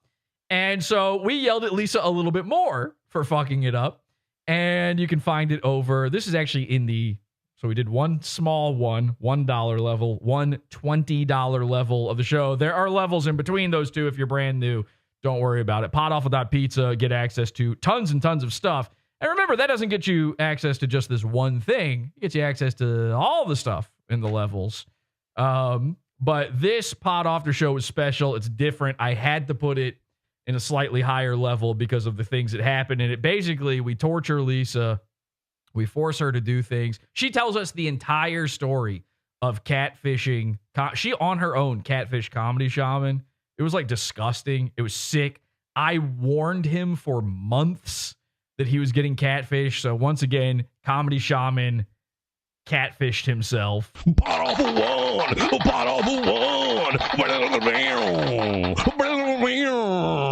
And she gave us all the details of the date she went on with him, all the sad desperation that happened.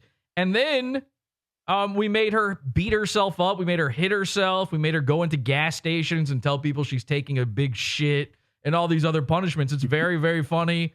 Pod After Show. It's over an hour long. So go check it out. Podawful.pizza. That and much more content. Look at all this fucking content, by the way. Look at all this. I got to put the...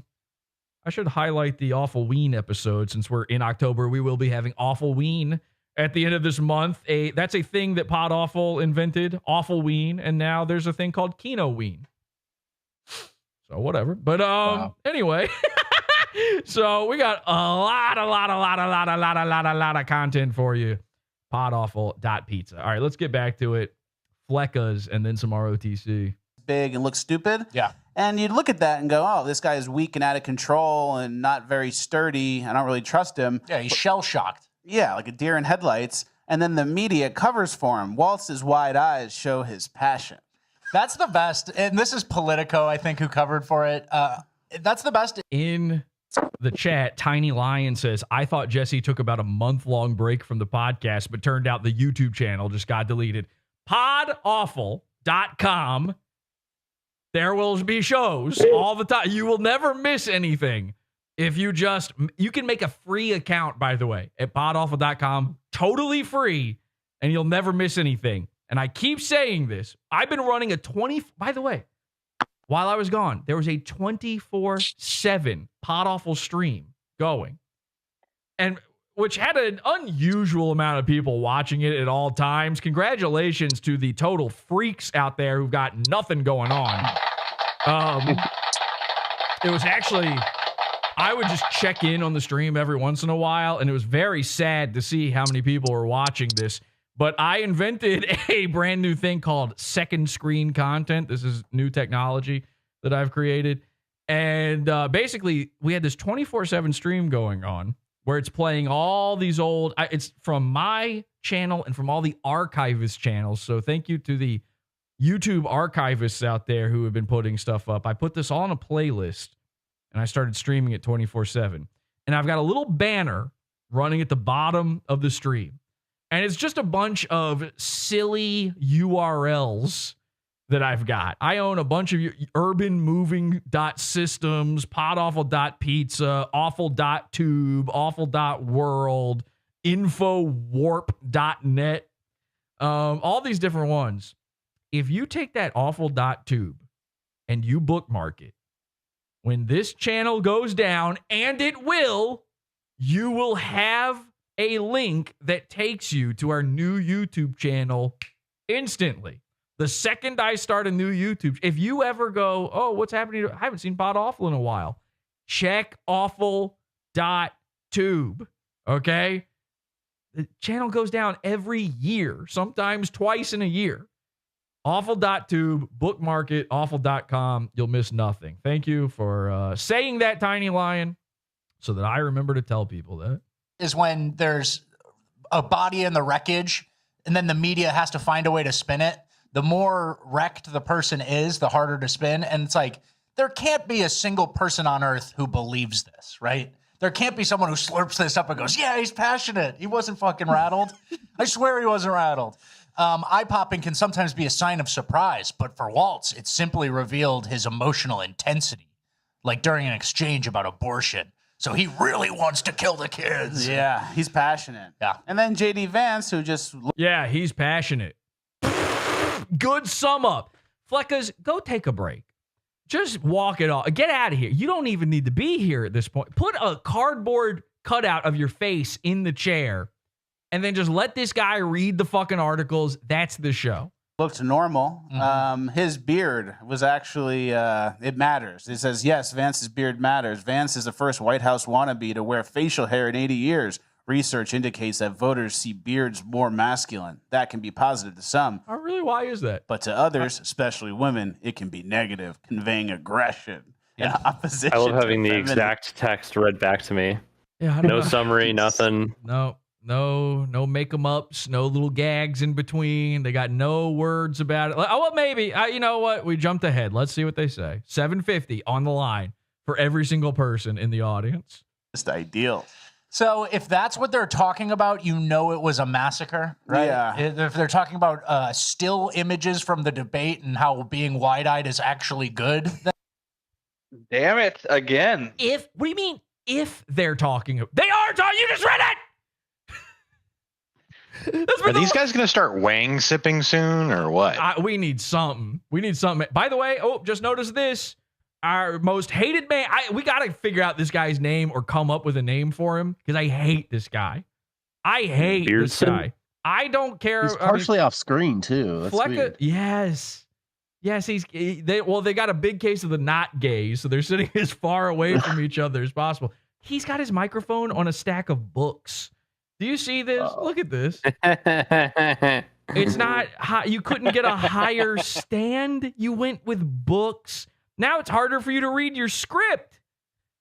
I hate that guy. Who does he look like? He looks like somebody.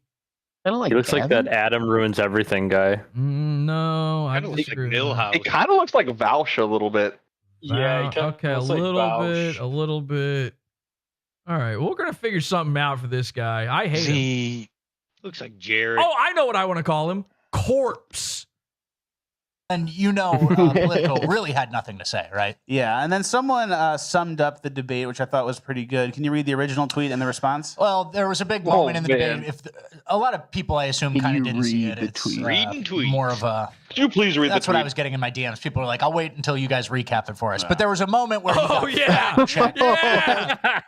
This is it. So, and again, these are not new things for me to say because we cover ROTC, and I said this 5 years ago, 6 years ago. But all of these shows, they're not just say my own ideas back to me. They are I'm too lazy to read shows. That's what that is. So these guys are too lazy to read 150 characters or whatever in a tweet. That's all this is. And they're like, nah, you just tell me what it said. Okay, fine. You don't have enough time in the day to sit there and scroll, but I bet you are. In fact, I have a feeling, despite the fact that I'm a pioneer of this brand new second screen technology, I have a feeling that there ain't nobody who's watching this on the main screen. There ain't nobody actually looking while they're reading these tweets. They're sitting there scrolling. There's no chance they're not. They're either doing that or folding laundry. Those are the options. Everybody's always, I don't know how much laundry you people have. Podcast listeners they do an amount of laundry that is ungodly because they're always folding laundry while they listen. I swear to God, somebody right now, don't lie. Somebody right now, if you are folding laundry, tell the truth. Tell the truth in this chat room right now, and you could win $750. Let us know in the chat. The Haitians in Springfield who are here legally with the biggest air quotes ever because they filed for asylum on an app and basically got temporary protected status in America, which Trump is going to reverse. He already did reverse temporary protected status for Haitians in 2017. So he'll just do that again. And so there was a moderator point where she tried to say how gay must it feel, by the way, being second banana? This show is called Fleccas Talks. Everyone's here because and you're doing all the work. This show, he's a mascot. Fleccas is basically just a big furry costume that a man is wearing and moving around and trying to hype people up. While this guy does everything. This guy does everything. He's looking up the tweets. He's taking the screenshots. He's got them on his laptop. He's having to lift his own microphone up. He brought 2 books. You think Fleccas owns books? This guy's lucky that he's not talking into a spoon right now in order to do this show. I can't believe they managed to set up a green screen. I'm going to assume Pulse Plus did that one for them. here legally, but it doesn't make sense. And so this woman said, JD Vance talking over the female moderators. We women have all been there, over-talked by an entitled mansplainer. And then someone quoted it and said, talking over the female. The end of sleepaway camp. Male moderators is basically what's needed at scale. Oh, sorry. What? Sorry. What did you say, Fleccas? Oh, yeah. Well, anyway, tweet. Here's tweet. What do you think about that, Fleccas? Oh, okay, good. Whoa, too spicy.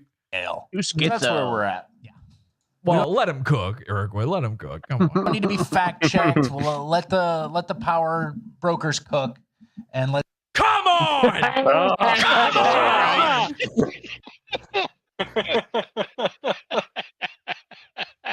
Well, whatever it is overcooked. Done. Yeah, stick a fucking fork in it. Let's do some decisions on behalf of actual Americans and not the longhouse, right? Yeah. I saw this tweet. I saw the thing they're talking about with my own eyes. And you know how I saw it? Because I don't follow political stuff, okay? I might follow a few of these types of guys as a joke. But I don't follow this kind of stuff. So when I see it, it's somebody quote tweeting it and making a joke out of it. And the way I saw that tweet was it was quote tweeted and a guy had posted over top of it an image of the Longhouse and mentioned the Longhouse. How do you think this guy saw the tweet? We need to be fact checked. We'll let the power brokers cook, and let's do some decisions on behalf of actual Americans and not the longhouse, right? Yeah, exactly. Yeah, exactly. And then someone made a joke. Somebody told Tim Walz to scribble on. Oh, somebody made a joke? Why are you putting it on screen? Just say it. Well, how come some of these people get attribution? How do they like nobody 8015891003 then name accounts?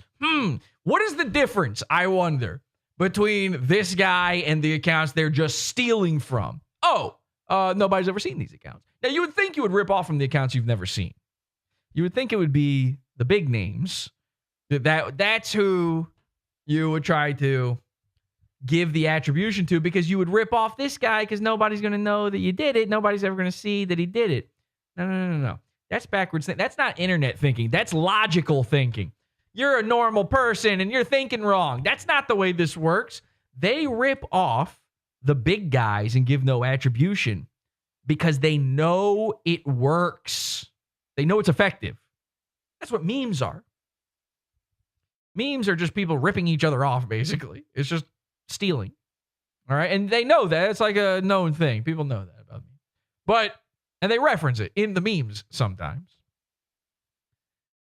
It's an effective strategy online to take stuff that is already proven to work, rip it off wholesale, and retweet it. Or share it on Instagram or Facebook or wherever. So put it out there again, TikTok, whatever it is. And you'll never be stopped doing it. They tried it one time. One time a guy got caught and they tried to make it stop. This man's name was the Fat Jewish. And you would think if anybody would be protected from being canceled on this, it would be that guy. I mean, it's right there in his name. Fat. But they tried to cancel him, and then he just became more popular from it. And then he fell off because all these guys fall off eventually. You know, you're never going to hold that position as Mr. Meme Stealer forever. But for a while, you can hold on to it. So they credit this guy because then they can't be called out. When I sit here and go, you're just stealing these, and you're not crediting, and you're clipping out the names on the tweets and stuff, they go, look, we did it right here to this guy. And then this guy won't be mad, you know. This guy's like, oh, I love these guys. They clipped me. They put me on their show, probably, or something. Actually, look at this. I didn't even see this.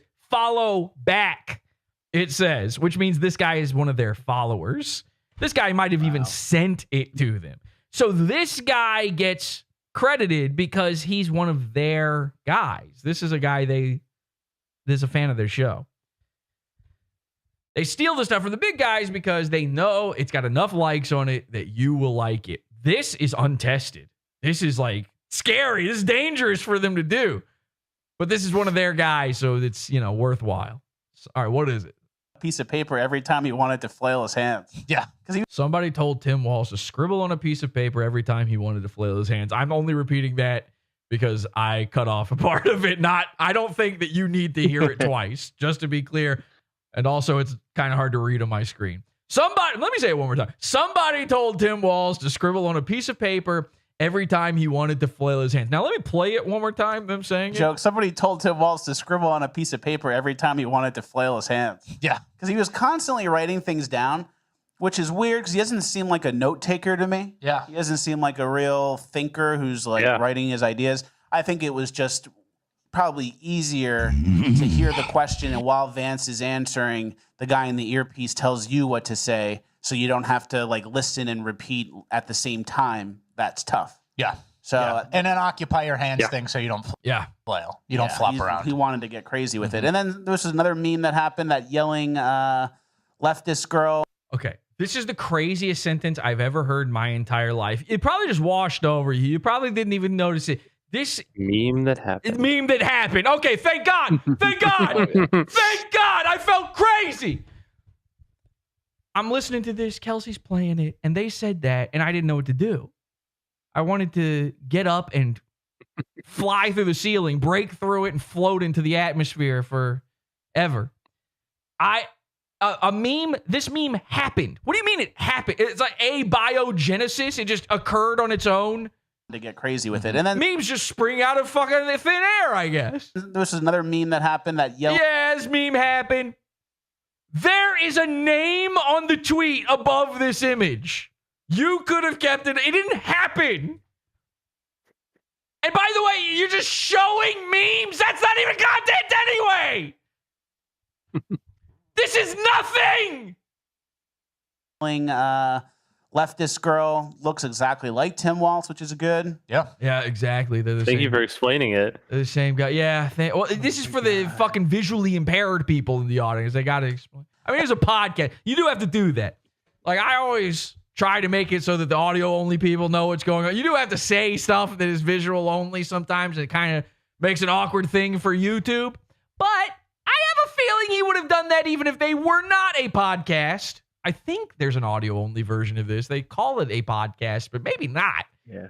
Maybe not. They might just not know what a podcast is. But assuming that, I still think they would have just said what's in the image, because what else are they going to do? You can't do commentary on a meme. And I know there's an entire genre of YouTuber that does. PewDiePie had a whole series where he just looks at memes and then goes, and then you, I'm going to vote this year. Yay. But you can't really do commentary. I guarantee you, I've seen maybe 3 of those PewDiePie things or similar things. I don't remember any of it, and neither do you. That's the point. You're not supposed to remember it. It's disposable. Disposable, garbage, non-tent. If only there was a term for this, like digital litter or something. And I've seen it, though. I have a feeling if you were to go back and watch any of those types of videos, it's this. It's just them going, here's what's happening. Ha, look at this thing. But he's got a silly accent, so you think it's funny. There's like quick cuts, and he's, and you're like, the meme. Yay. Yay, the meme. I also saw the meme. They like it when they've already seen it even more. I saw the meme.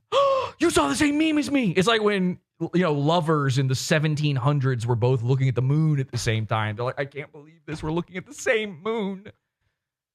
And then Tim Walsh also said that his son was involved in a shooting, or there was a shooting maybe at a school or somewhere. There was a moment about gun control, and he said, Tim Walsh said that his son witnessed a shooting at a gymnasium, like at a school event.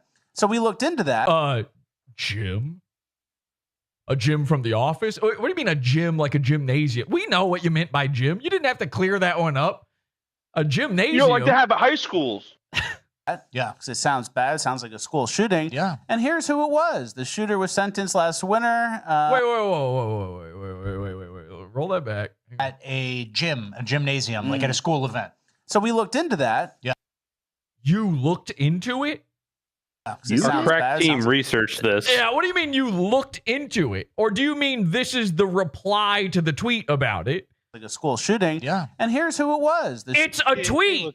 You didn't look into this. Steve Saylor looked at. Why did you? You're crediting the wrong tweets, okay? You shouldn't have credited this one because then it would hide the fact that you looked into nothing. This is, I'm sorry. You know what? This is pent up. This is frustration that I've had in me for about a year now. All right, let's forget this for a second. I'm sorry. We got to cool it a little bit. I'm getting a little too frustrated over this, and there's a reason for that, okay? These guys are way too, and you can call this jealousy, I don't care, successful for this crap. Because this is crap, and these guys are worse than ROTC. You can't make fun of ROTC. I would rather watch ROTC Ludovico technique style for the rest of my life than watch more Fleccas talks. But I got to show you more Fleccas talks because the parallels between ROTC and Fleccas talks never end. This is why I'm starting to get upset. To see you again on Friday. Yeah. How'd you do in Vegas? Yeah, man. Thank you. It's good to be back from the break. How'd you do, like gambling-wise? So you were wondering which one's the Mersh and which one's the Royce. Here's your answer. What happened? Yes, I know. I missed you guys too, and I'm happy to be back doing the show. Happy to be here. I'm happy to be back. All right. Didn't realize you're such a sentimental guy. You really missed us doing the show. So you got smoked, huh? 2000? No, just kidding. Not just a gambling guy, a loser at gambling. Fleccas is, surprise, the Mersh. You thought he was the Royce. You thought big fat guy, big beard, mixed DNA in there somewhere. I don't know what's going on. You saw he's almost got the same.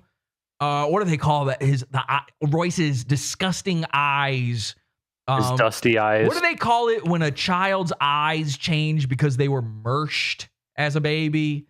Panda eyes. Panda eyes. He's got Royce has panda eyes. Have you ever heard that term? That's a horrifying thing. They say that you can tell that a child's had his like a sunken. Yeah, he's sunk. You can say they say you can tell that a child has had his whole adrenochromed out. Because he's got these panda eyes, and Royce has that. And by the way, Royce also has head corners. Did you guys know that Royce had? Oh, okay. Now I got to show you the head corners because handles. I wasn't planning to do any of these things, but now I got to show you the head. All right, can we do this? Can you guys please remind me before this episode is over, before we're in the after show, to show you Royce's head corners? I'm going to forget. Don't let me forget. Head corners. Somebody do it. Okay.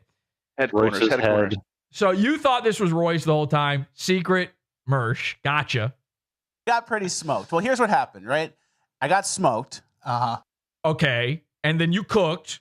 And then I started getting smoked again. And then I got it pretty much all the way back. And then sat, cards. Yeah. All gone again. Martin get okay. And I just sucked dick.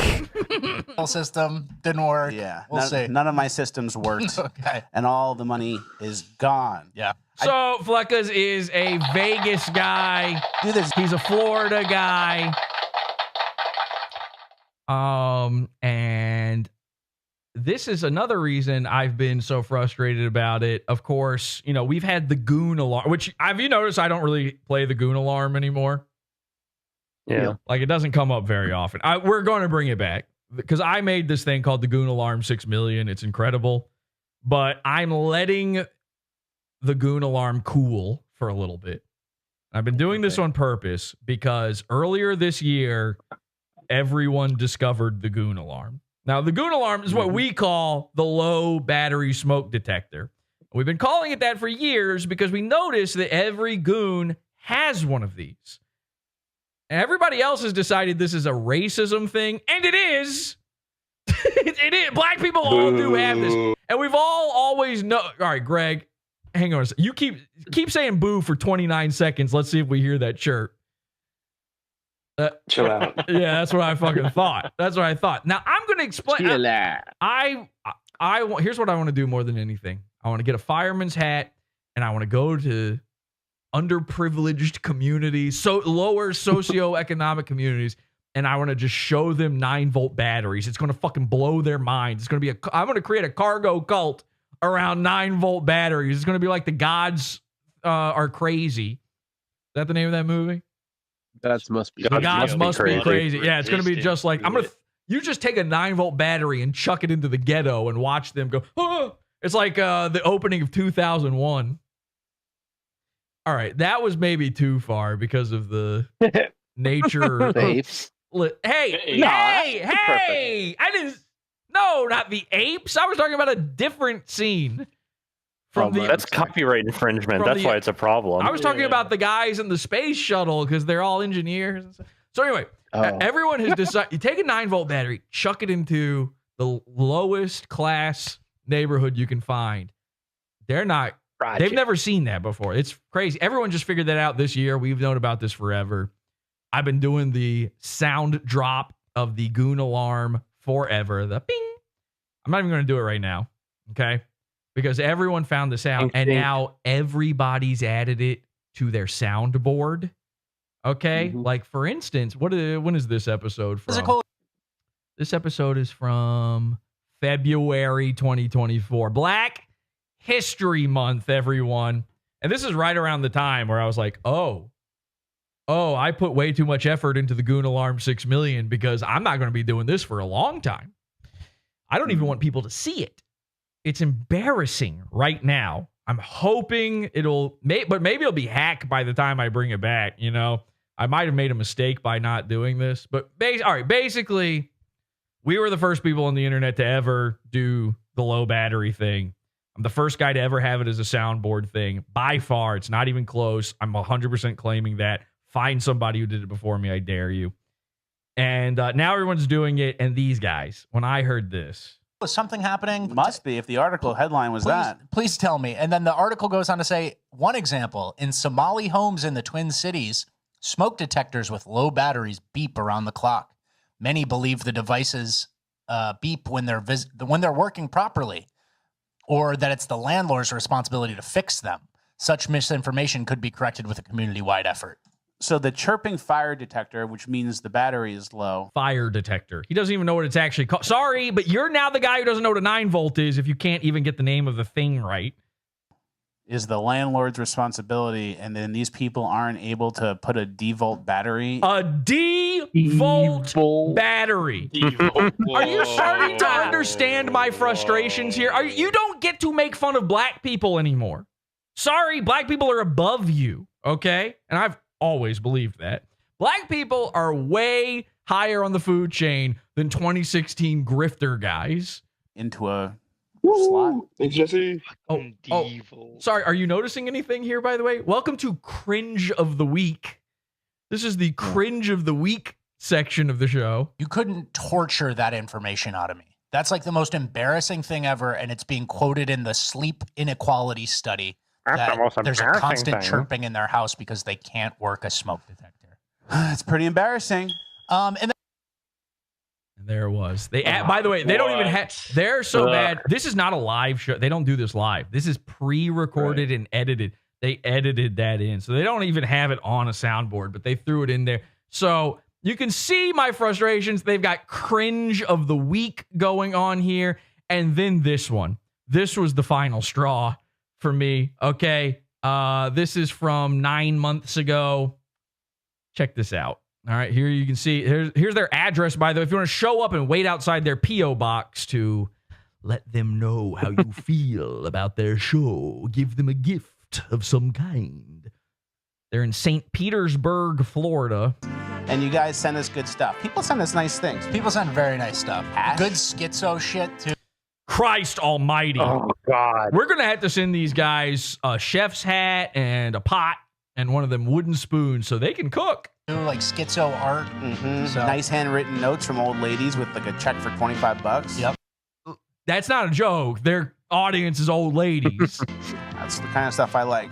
All right. Who listened last week and who didn't? We said it's time to be henchman maxing. No. No. Fuck off. No. Can't. All right, kill him. Just kill him. Kidding. The fuck out Just of kill our him. Neighborhood, God damn it. Murder. We have not Beyond leather coincidence. jackets. I will swing and That chain it. fat mud person. By the way, Redose in the chat says Loveline. I said I was the first guy on the internet to do. I've openly admitted that the Goon Alarm comes from Loveline. Loveline's the reason I do a podcast. That's not a secret. But on Loveline, the bit was that their callers are just so stupid. Their callers were goons, basically. Mm-hmm. It's just a stupid person and poor person thing. That's it. It's just an easy way to call out a stupid person. It just so happened that when we were trying to figure out what makes a goon, every single one of them had the chirp going off. And it became this, I noticed it because I listened to Loveline. They would sit there and they would wait for the chirp. And then all of a sudden you'd hear, and it was extremely funny. It was a very funny bit. But then we're playing these YouTube videos on the show. I'm programmed from that show, from Loveline, to hear those. And I was, these guys wouldn't even hear them half the time. I'd be like, hang on a second, you guys hear that? I'm wearing the headphones and stuff. You know, if you're not wearing headphones, sometimes you miss it. I'm like, is that a shoe squeak? Or so yeah, obviously I said first on the internet, first on a soundboard. Okay. You don't have to call it. Okay. I'm not the first guy to use the term henchman either, but it is starting to get a little strange, isn't it? Listen, last week, and who didn't? We said it's time to be henchman maxing. I found a guy who listened very close. Обнял брата, давай с юбилеем, по-любому. And by the way, I need you guys doing this. I don't know why more of you don't look like this. This is not, by the way, an actual guy who like did this for their show. This is just a random video they found. That's pretty good. Yeah, and much like the space race between That's also Royce Lopez, by the way. Russia and the U.S., there's a henchman maxing race, and Russia is eating our lunch right now. Miles ahead. They have so many more henchmen per capita than we do, and I don't know. So these guys talk about henchmen now. All right, let's discuss something here for a second. Let me see if I can. Yeah, there we go. So these guys, their vaporwave aesthetic. It's over. And it's been over for a long, long time. Now, hopefully, I hope you can understand why. You know, secretly, I was so frustrated. And the more we watched this show, the more frustrated I was getting, because I knew we were getting to these little bits here. You hadn't seen it yet. You didn't know. This is a frustration I run into all the time. I don't think these guys are copying, obviously. They've never seen Podawful. There's no chance they've ever seen it. But their show started in, I think, 2022, maybe 2021. Okay. And I still had my original YouTube channel when their YouTube show here started. And you might not know this, but this is kind of a little forgotten lore of Podawful to some degree, because it's been gone for so long. I had a show called Cringe versus Cringe. Okay. It was nothing too revolutionary by any means, but you might not realize. So they have this thing called Cringe of the Week. There is a show that directly, I know for a fact, directly ripped off Cringe versus Cringe, like for the format, for everything. Now, of course, I was ripping off Maddox's format for his show, doing Cringe versus Cringe, but I was on Maddox's podcast network. I had permission. He wanted me to do that. I pitched him this podcast as an idea, and he said, yes, you should do that. Now, this show, Cringe versus Cringe, this is a little bit unbelievable nowadays, but it's one of the most popular things I've ever done. Like, views-wise on YouTube, it had more views than a lot of my regular episodes of Podawful. This was a separate podcast. This was not Podawful. It was Podawful Presents Cringe versus Cringe, and it was on Maddox's network, right? And then it was in the same RSS feed, but Cringe versus Cringe would get more downloads than Podawful when it was at its height. And I ended the show at its absolute height of the run. People begged me not to end the show. There were people who only watched or listened for Cringe versus Cringe. A lot of people don't realize this. And I just had to stop doing it because it was too much to have to put together. No co-host is ever going to put in the amount of work that I'm going to put in. And that show kind of required that. You needed somebody who was going to be all in on it for that format.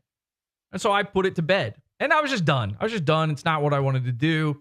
It's the format of it. It was just taking two viral videos that were cringy and pitting them against one another, which is a great idea for someone who likes slop. And it's a terrible idea for someone like me because I can't do what needs to be done to do a show like that. But when you do something like that, it can be pretty popular because, again, it is lowest common denominator stuff. I'm just not the guy to host it. I'm the worst part of Cringe versus Cringe because I don't want to be doing it the entire time. And I'm trying to turn it into Podawful the entire time where I'm sitting there and breaking it down in ways that really people don't want to hear. They want to hear their own ideas back to them. They want you to just tell them the cringe thing that happened. They don't want schizo, deep dive analysis, let me cook style, petty, what does this one frame mean on a video? So I ended it. But again, it was very popular. Very popular. Now, this vaporwave shit was... I don't know. When did I end Cringe versus Cringe? Because it started in, I think, 2015. I want to say it started in 2015. I don't know what year it ended. Let me look that up real quick. That's kind of important to this story. Let me just look at this real quick, see if I can figure it out.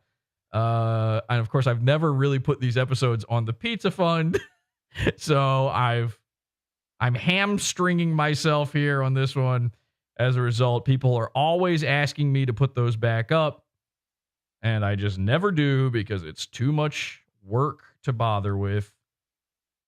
I will do it eventually, I promise. Let's see here. If I can... Nope. Let me see if I can find it. Sorry, this is important. Really? Still not the way... Okay. 1 second. Okay, I'm just trying to log into something. There we go. All right, let's type in cringe versus... See what comes up. The final cringe 2018. That's very important. That's incredible. April of 2018 was the final episode of that show. Now, this is going to be tough for a lot of people, but vaporwave aesthetics were done in 2016. Okay. I started Cringe versus Cringe in 2015. When I started the show, vaporwave aesthetics were over. Basically, they were like, nobody was doing them on podcasts or YouTube things, really, other than music, which is what vaporwave actually is from. But it was already becoming kind of hack. Here is the logo for Cringe versus Cringe. Okay. Mm-hmm. Let me see if I can, let me size that down real quick just so you can see the whole thing. It's very important here. Okay. There's Cringe versus Cringe.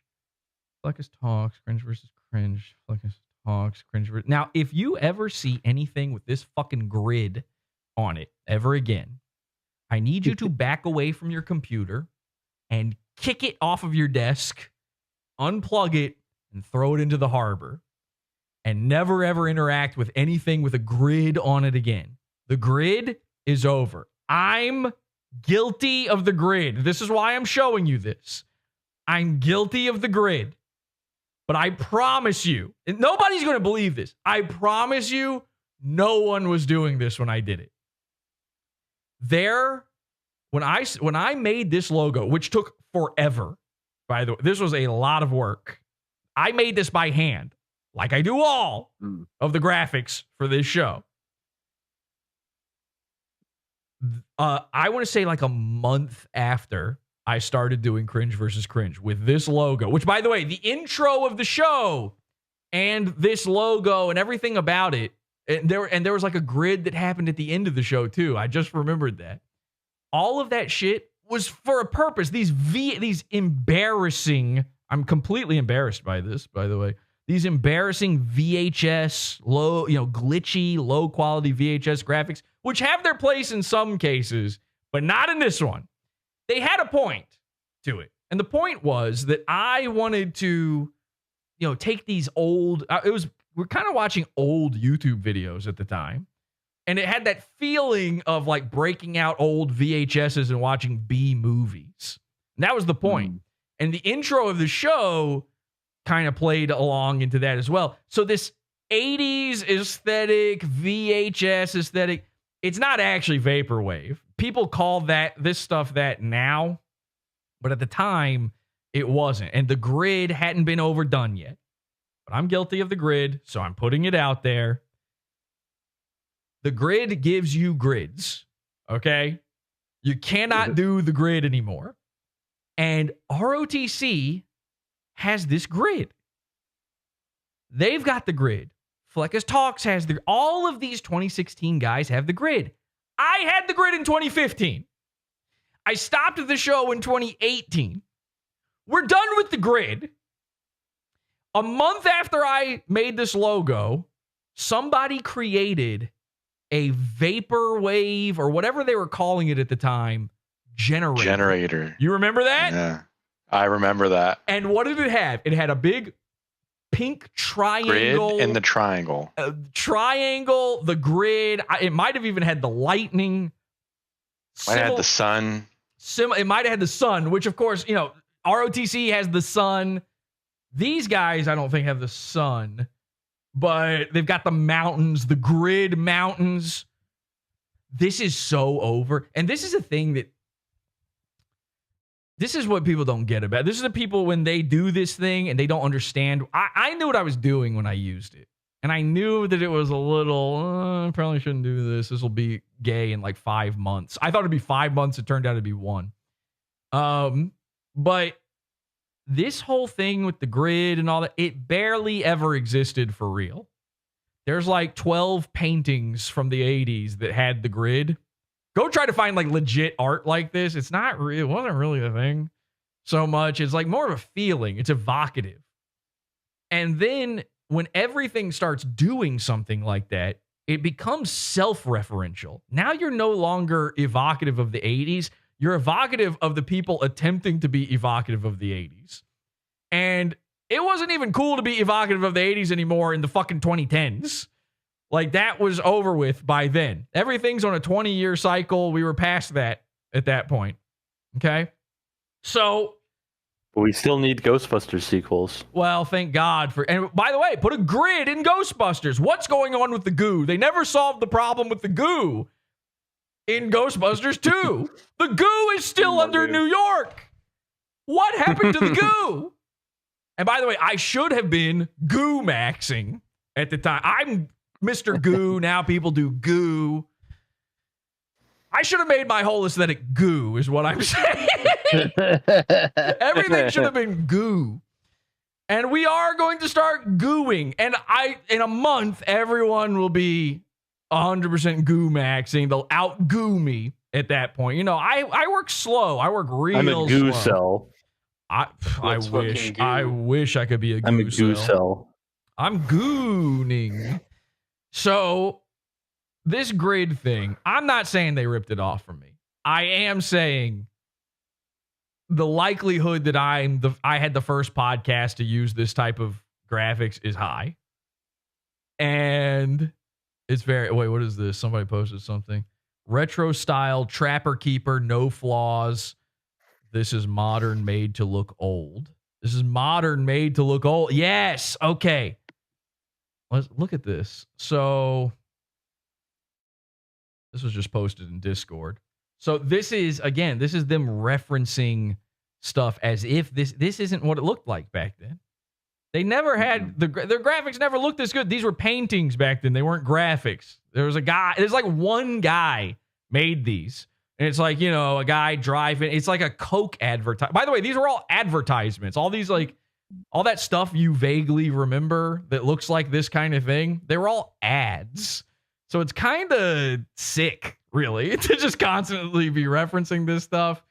And there was like some computer game that kind of looked like that. I remember there was like a computer game with the vector mountains and stuff. I don't remember what it was. A lot of the Amiga stuff. Yeah. Wireframe 3D. It comes from that. It comes from that.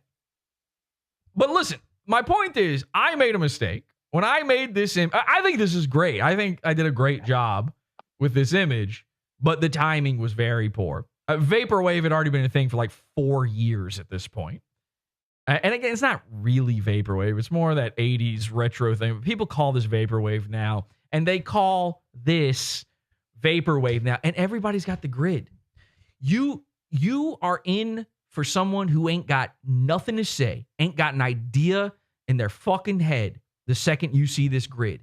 And it's every single one of these 2016 grifters. Every single one of them does this. Why? What is it?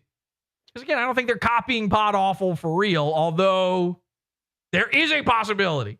They literally have a thing called Cringe of the Week. They're henchman maxing, all this stuff. This is where my frustration lies. Why? What is it about the grifters that they love this aesthetic? Let's take a look at, here's Revenge of the Sis's opening. All right, keep Fleccas talks in your head here while I switch over to...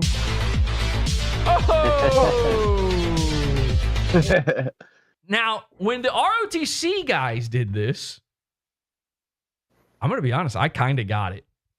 I got it up to a little bit. They don't know what they're doing. They don't make these graphics. Somebody else makes this stuff for them, but they directed them to some degree. And this is not a grid here at the bottom, but they do use the grid. Let me keep playing it. Hey, There's the grid. So instantly we have grid. We have the mountains. You can't see it behind the image here, but there is the sun in the background. They've even got other grids going on. They've got grids out their grid holes. So when they did it, I went, okay, they're in Florida. They're going for that sort of like Miami Vice 80s thing. Yeah. It kind of made sense. Pink and white. They used to, that image of them, that logo of them, where they're standing back to back like that. They're dressed up like they're cops. Like they're literally doing a Miami Vice thing. That was the thing they were going for. So technically that's on the verge of okay. They were going for something. But now they're not. Now, what are you going for now?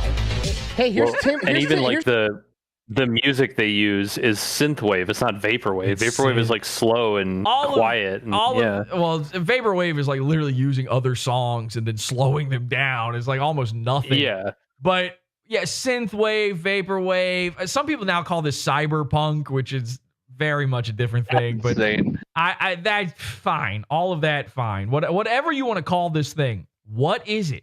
Because these aren't the only guys. We've seen this a million times, right? We've all seen this on every fucking right. And there is an element of, there's a lot of like everywhere. There's like a lot of right-wing musician guys who make that type of music, so they use that type of art, which I assume, here's what I think it is.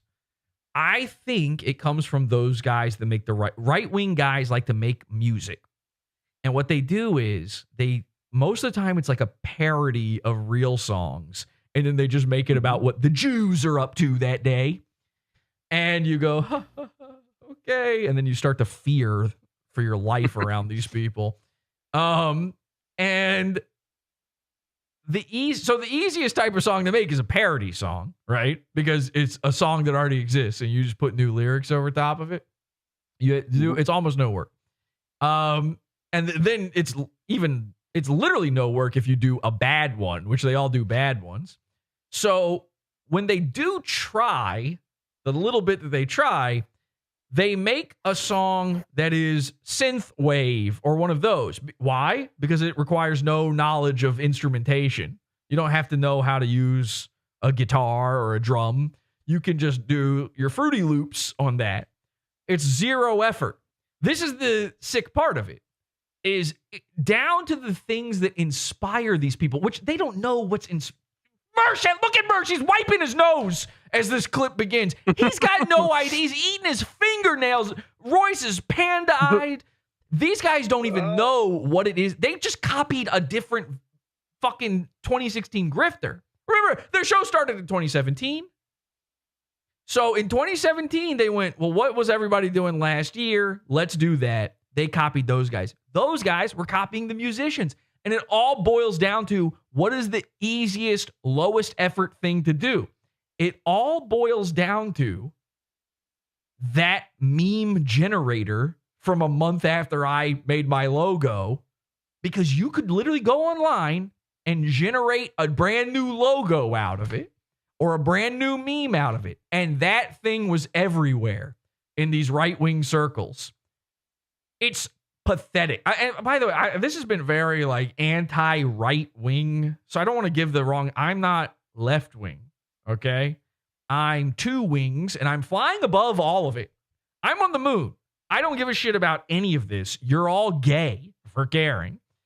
Just to be clear, these right wing guys, if they want to be good and effective and cool or whatever they're fucking going, I don't even know what they're going. I don't think they know what they're going for at this point. All these guys have aged out. You know, the youngest guy they had was Nick Fuentes. Now he's experiencing twink death. You think he's not having to bottom out for some of the ugliest tops you've ever seen at this point? So you think he can pull cattail like he used to anymore? I doubt it. You know, he's starting to go bald. So all these guys, they're aging out. They don't know what's cool anymore, and they're using the 26. They're stuck in the 2016 aesthetic. Now, there's one cringier thing you could do, and it's try to be hip and new and relevant. Try to be on the cutting edge of whatever's as an old man trying to be stylish is maybe the worst thing ever. You reach a certain age, and again, everybody was guessing that I'm basically 35, I think, in the chat. You reach a certain age, and it's after 35, where the only option you have without looking like a total loser retard is just doing your own thing. You got to make something up. That's your only, you can't wear the stuff from 15 years ago anymore. And you also can't wear the hits of today. So you got to just start making new things up and making your own shit, and you just decide it's not fashionable and nobody's going to fall for it. Nobody's going to think it's fashionable, but it's your only way out of this conundrum you're in. And that's also true of graphic design, of video, of comedy, of style, of podcasting, of any sort of creative aspect of any of this stuff. It all ties in. And these guys, like I said, this Fleccas Talks thing, you're watching a dying YouTube channel. It's not there yet. They're doing fine. But it's not where it used to be in 2016. 4 more years, where do you think it's at? If Trump wins, where do you think it's at? If Trump loses, where do you think it's at? I'm not sure which of those options is worse for these guys. And I know they're not sure either, because ROTC talks about this all the time. They've just said, we don't even know. They've given up on voting. They've given up on the pretense, on the idea that they even do it. They try to claim they're not even conservative guys anymore, which is fine because they never were. Royce is a literal gay cuck who had a satanic wedding. Mersh is fucking Mersh. Need I say more on that one? But they don't know what to do. Their fallback is and has always been the conservative grift. And there has been no update to the DLC on conservative shit since people were talking about the gayest thing ever, meme magic. How many of these guys are constantly sitting there thinking about the good old days when Kekistan was totally memeing up the magic and, Q was, turning Donald Trump into the mayor of Kekistan and blah, blah, blah. Yeah, here, Stribs just did he found they're calling it retro wave, the retro wave generator. And There you go. There's the Revenge of the Sis. The Revenge of the Sis. Interesting choice there. That is psycho and shocking and horrifying to look at. You even got the palm trees in there, which like that had to be a custom job for that one. That can't be in the default. So I think it really says something about the fact that when you boil all of this down, it is always the least effort. And these are the guys who tell you not to be a try hard. And this is why at Podawful, we try harder. So when I say I'm, working on cool stuff and I had to take a week off to make cool stuff, it's because I'm trying to make things. And I know that it takes me so long to do it that by the time I do, these things will be done a million times, old hat, or just other people will do it a month after me. And then I'll look like an idiot. But I got to do it. I got to try. I cannot believe that these people are allowed to get away with this shit. And I think that the most important thing to take away from all of this is, actually, let's just get rid of Fleccas Talks here. I think we're done with Fleccas Talks. The most important thing to remember in all of this shit is that these guys, they were able to run to their little alt platforms and try to carve out a niche. And that's a fine thing. In that time, how many people did I have telling me that when I lost my YouTube channel, I need to go to Rumble? Okay. And I hope you're starting to see why I don't do it. I hope you're starting to see why I don't take these alt platforms very seriously, especially Rumble. Because I know Rumble's got fake views. So these guys run off to these hidden little, pockets, these bubbles. The thing that in 2016, they hated bubbles. Now they love bubbles. Because she is the joy and the laughter of the team. They love being in their little bubble now, and it's about to be popped. Rumble's going to go away. And while a bubble's a fine thing, because in a bubble, amongst like-minded people, you could incubate new ideas. But grifters, right-wing grifters specifically, are bereft of ideas. They are no-trying idiot losers who want to stall forever. These are the guys talking about stuck culture the most, but they can't get out of 2016. And they don't want to. And they want to drag you back into it. They don't want this shit to go away because it still brings in some money. They don't realize that they're becoming the boomers that they make fun of. And when they're in this bubble, it's happening even more. That's how boomers became boomers. They moved to fucking, you guessed it, Florida, get in their little bubble and think that the way they think and are is how the world works and how everything is.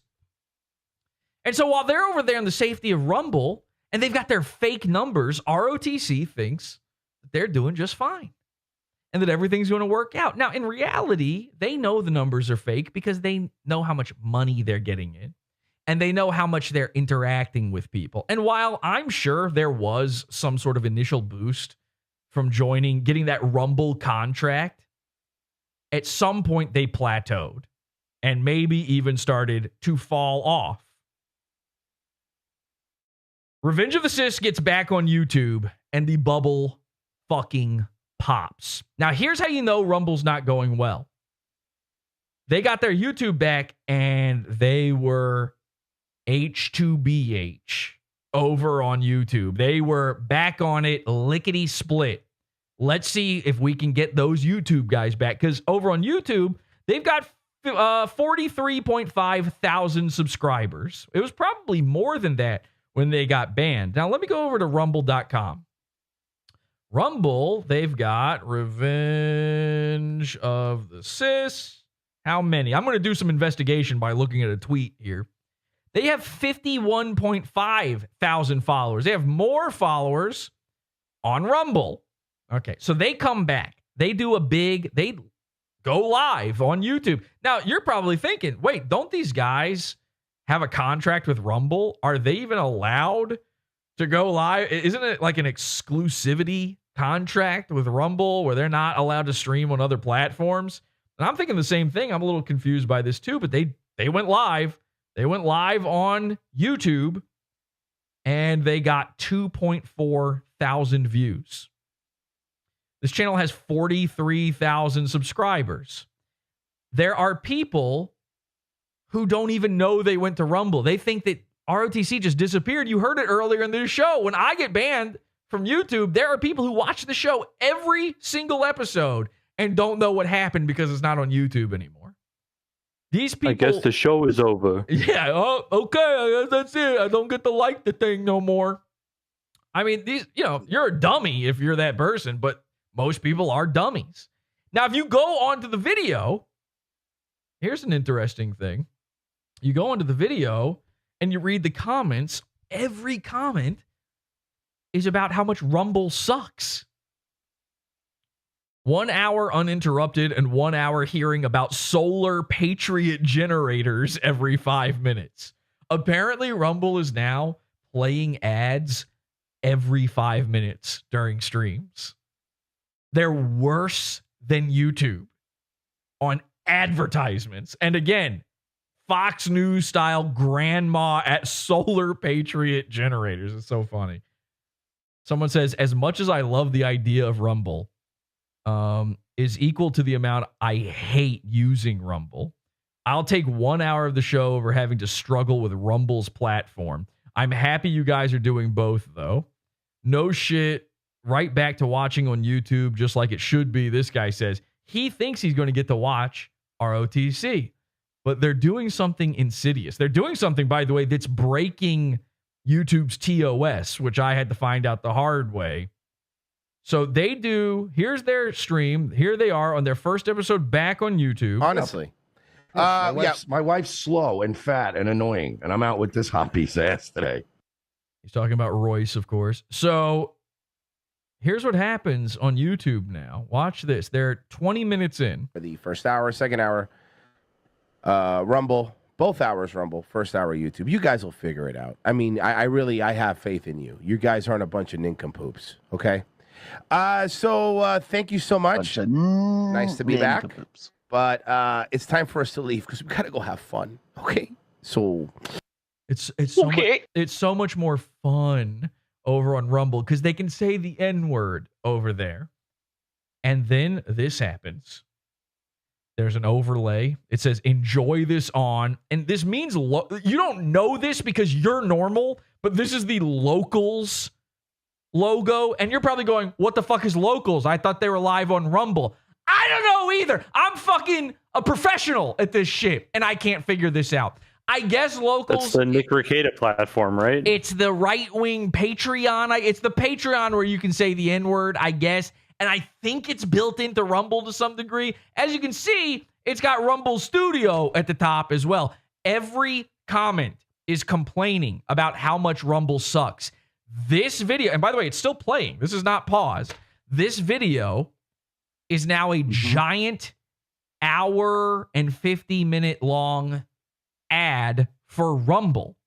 And there's no more audio. And you can barely see the screen for the rest of the time. It says, enjoy this on a random logo you've never seen before. This is psycho. This took me a minute. I've seen this before and I never even thought about it. It says... Enjoy this on https://revengeofthesis.locals.com/upost/618264. Don't turn that dial. Hang on a second. I'm still reading the URL. Where's the hyperlink? Am I supposed to type this in? Why doesn't it just say go to revengeofthesis.com/local? It's not in the description. It probably is, but that's not the point. Why does it say the full URL like that? Yeah. /locals-episode-179-doxed-and-confused. Are you kidding me? And this is against the rule. This is 100%. You are not allowed to do this on YouTube. This is tricking people into going to another platform offsite. Remember when I got banned for doing that? That was the scams, spam, and deceptive practices thing. So that thing that YouTube is saying they're bringing people back for now, they're doing it. And by the way, they're doing it on every single thing that they post now on YouTube. Look at this. So that one's their locals one. That's their Pizza Fund episode. That's their Primo, right? Hours full show. Both hours are going to be on Rumble, obviously, which is, listen. Okay. So then you go to this one, and it looks like you can see the whole thing, I guess. Look, here we go. Let's go right here. Search for Revenge of the Sis. We should be on the... We're an hour in. Front page. You can find us there. 2-hour show. Or, of course, please head over to Locals. That's the way you can really help us. But time for us to get... And then enjoy this on Rumble. You cannot... And by the way, I am not telling anybody to go report. Please do not fucking report them. That's a bullshit rule. I understand why YouTube has it. Don't fucking report people off of YouTube so that we can't fucking cover these. I would never be able to do this episode if they didn't get back on YouTube, but that's an interesting point too. They're back on YouTube. Now, there was, I think, a screenshot of an email posted saying, oh, you've been let back onto YouTube. But I have always had this odd feeling about their supposed ban from YouTube. They never seemed very concerned about it. And it came out of nowhere. And they still had that clip channel, which you're not allowed to have. You don't get to keep your other channels when you get banned on YouTube. I know this for a fact. And they never bothered making a new YouTube channel, which is odd. Daywave didn't get taken down. Nightwave didn't get taken down at first. It didn't get taken down because he's on 2 channels. That's what you would think. You would think he's ban evading, so they took down Nightwave. But no, Daywave's never been taken down. And it happened at the same time that they signed an exclusivity contract with Rumble, that all of a sudden their YouTube was taken down. Well, the scuttlebutt around town for over a month now has been their contract's coming up. In fact, it's not scuttlebutt. Mersh has said it. And it doesn't sound good. It's sounding grim. It's sounding like they think they're not getting renewed. So isn't it interesting that a month out from their contract, their exclusive contract at Rumble coming up and possibly being terminated or not being renewed at the very least, isn't it fascinating that suddenly their YouTube channel is back? Went away when they started using Rumble, came back when they're getting kicked off. Something odd to that. Now, I have no proof of this. I have no way to prove something like this. But doesn't it seem possible or perhaps even likely that they just turned off their own? Can you do that? Can you just shutter your own YouTube channel? Are you allowed to take it down temporarily and bring it back up? I don't know. I know you can do that with a Twitter account. I think they only let you do that for 30 days or something, but it's a thing. It's a thing on other websites. I'm not sure if that is a thing on YouTube, but if it is a thing, then that's what they did. Let's be clear about something. Here's the new lore of the net. Number one, it doesn't matter whether this is true or not, okay? Fuck them. Number one, ROTC took their own YouTube channel down. It's never been a dangerous time to be a comedian for the N-word guys. So many people, how many other channels do you watch where they get away with saying stuff like that? That's not it ever. And they will tell you, I've heard them say this, they've said it to me, that they got kicked off of YouTube because of covering the paranormal stuff, the Dan Schneider, the pedo stuff. Those videos are still on their channel. I saw them today. They have an entire playlist on YouTube for it. I'll show it to you. Take a look at this. You go to their playlist and you go to, here it is. Dan Schneider coverage. 12 videos. And by the way, these aren't just clips. This one's a clip. But you go down the list here and you've got hour and 47 minute long, hour and 39 minute, 59 minute, 2 hours. So that didn't get them kicked off. So, sorry, ROTC, you didn't get kicked off of YouTube. You chose to leave because you got a Rumble contract and then you failed at it. And the saddest part of all, and this is again part of the lore now, they ripped off Fleccas Talks. What's that? I said earlier in the show that Fleccas Talk started in 2022. So Fleccas Talks was first. And their entire vaporwave aesthetic comes from Fleccas Talks. And the way they are, in fact, Royce grew out his beard to look like Fleccas. So, what are you going to do? What are you going to do about it? Because if enough people say it, it's true. I know that's how it works because Mersh just makes shit up about me all the time. Mersh said on his show just the other day that Podawful reported him off of YouTube. And then he had the nerve to follow that up with that he doesn't do that because then he can't talk about the people on YouTube. Sound familiar? Yeah. Getting kicked off doesn't... That's exactly what you said. Yeah, it about is. Him. It is exactly what I said about him. You've been saying that. And also, there is documented evidence that Mersh has not reported me just to YouTube, but to the fucking police. I am the guy reporting. I thought I was the guy that makes his living off of making fun of Mersh.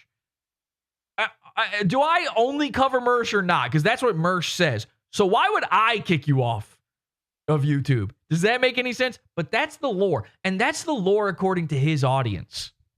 And by the way, here's the lore according to his audience. That I ripped off Sam Hyde's podcast set, even though I had my set a year before he even had a podcast. Oh, is that how that works?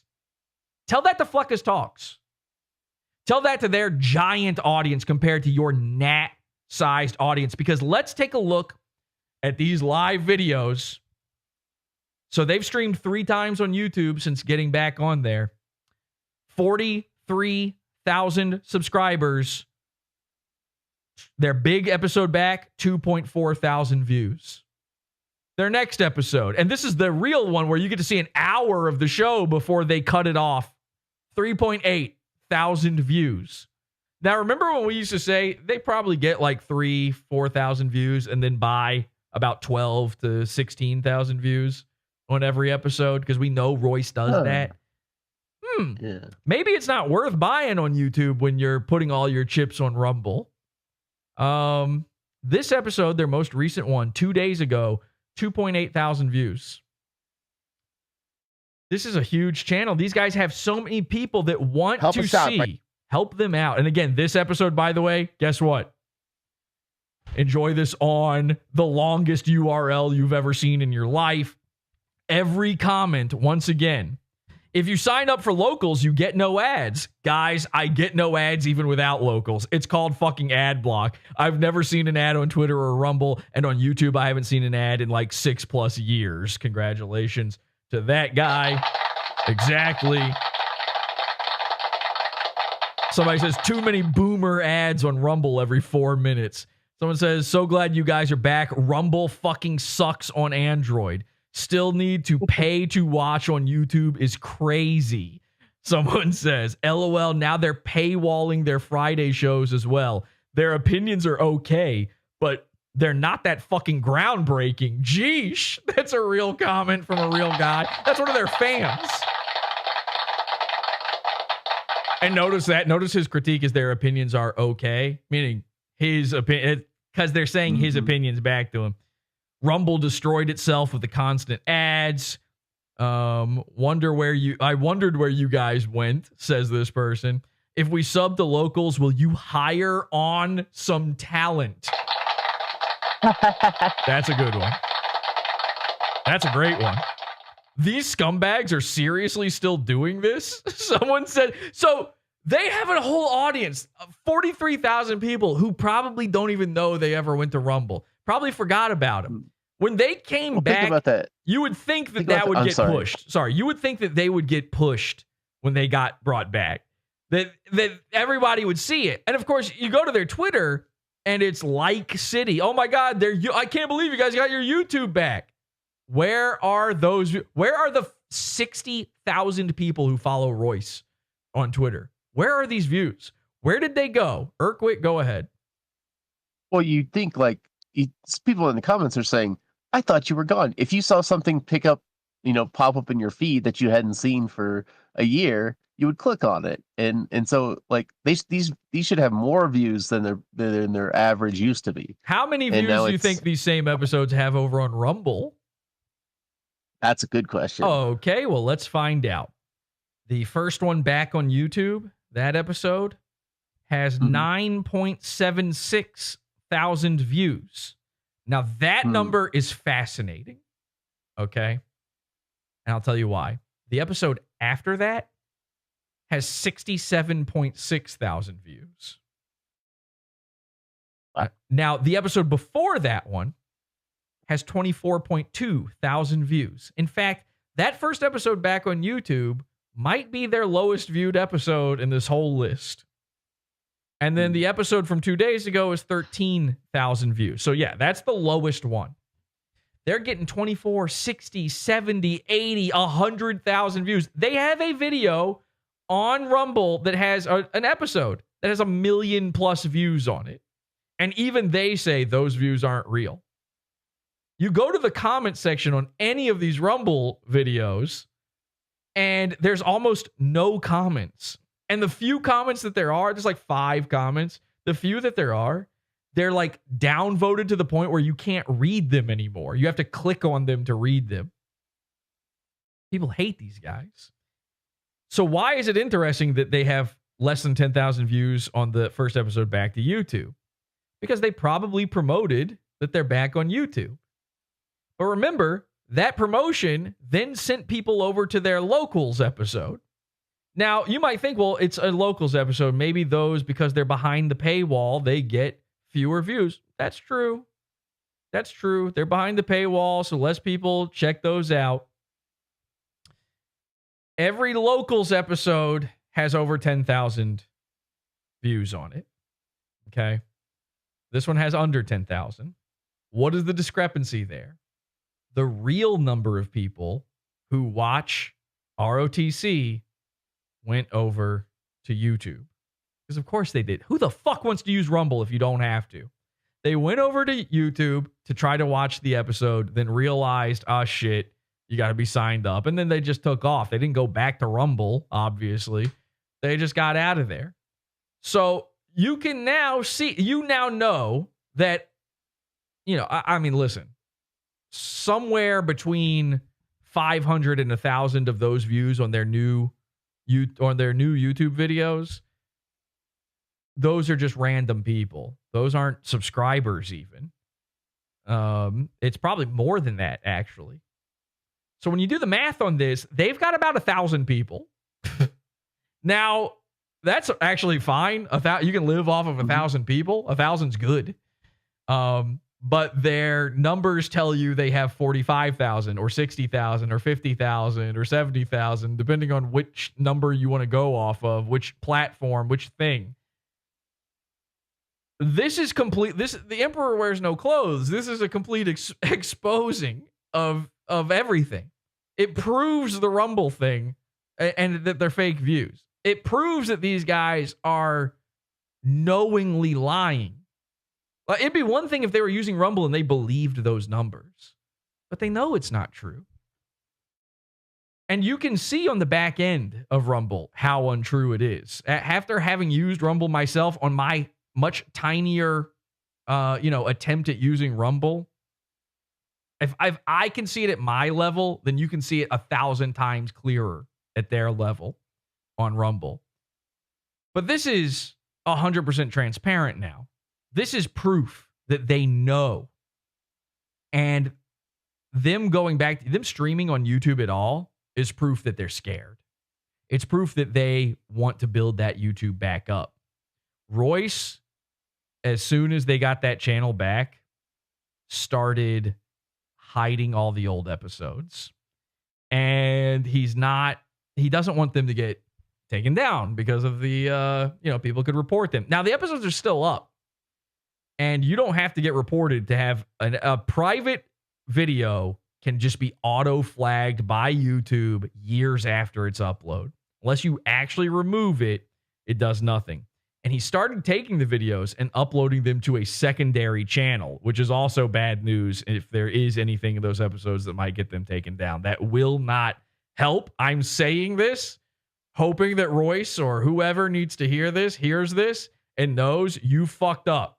If you are worried at all about these shows getting your channel taken down, you need to remove them entirely from the channel, deleted, and not re-upload them anywhere. You have to do that.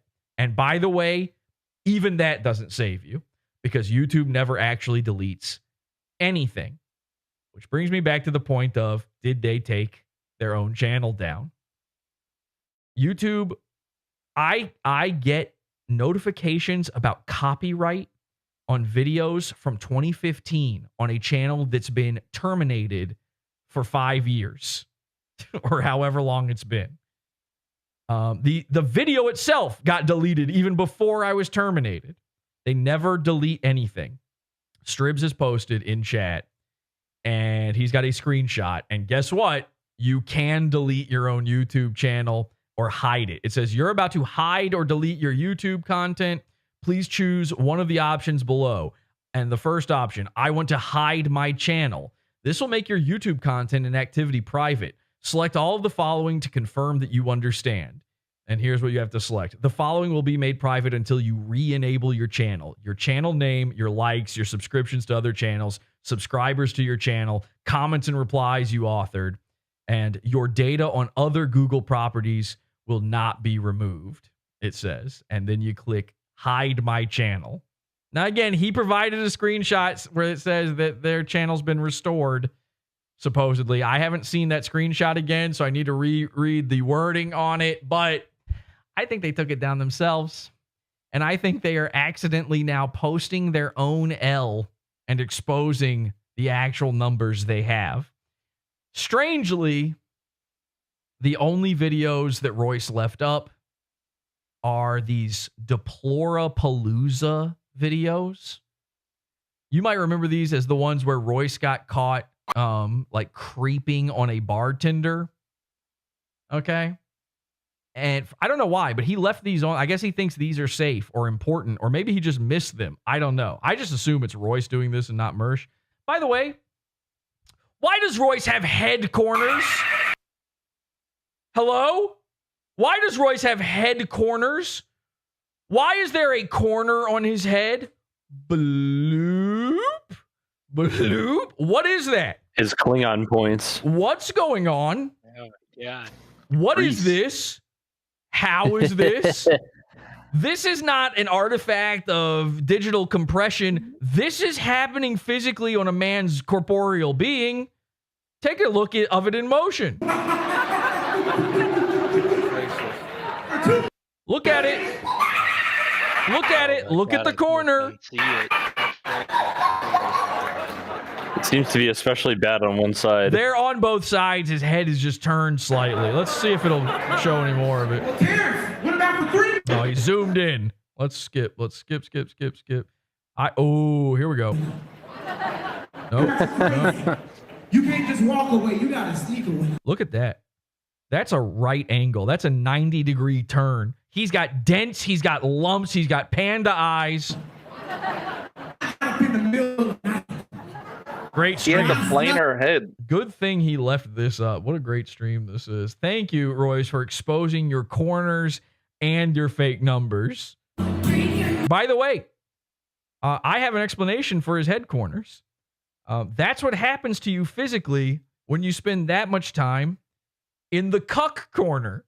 When you're sitting there watching your wife get railed, Satan puts these on the side of your head. They're like little horns for your satanic wedding. No, I'm not trying to. I will be in the night. Look at that. Look at that. That's a permanent installation on his head, by the way. You can just barely make it out there. But that's not like he hit his head, fell down, he got a cartoon lump. There's now birds going tweet, tweet, tweet around it.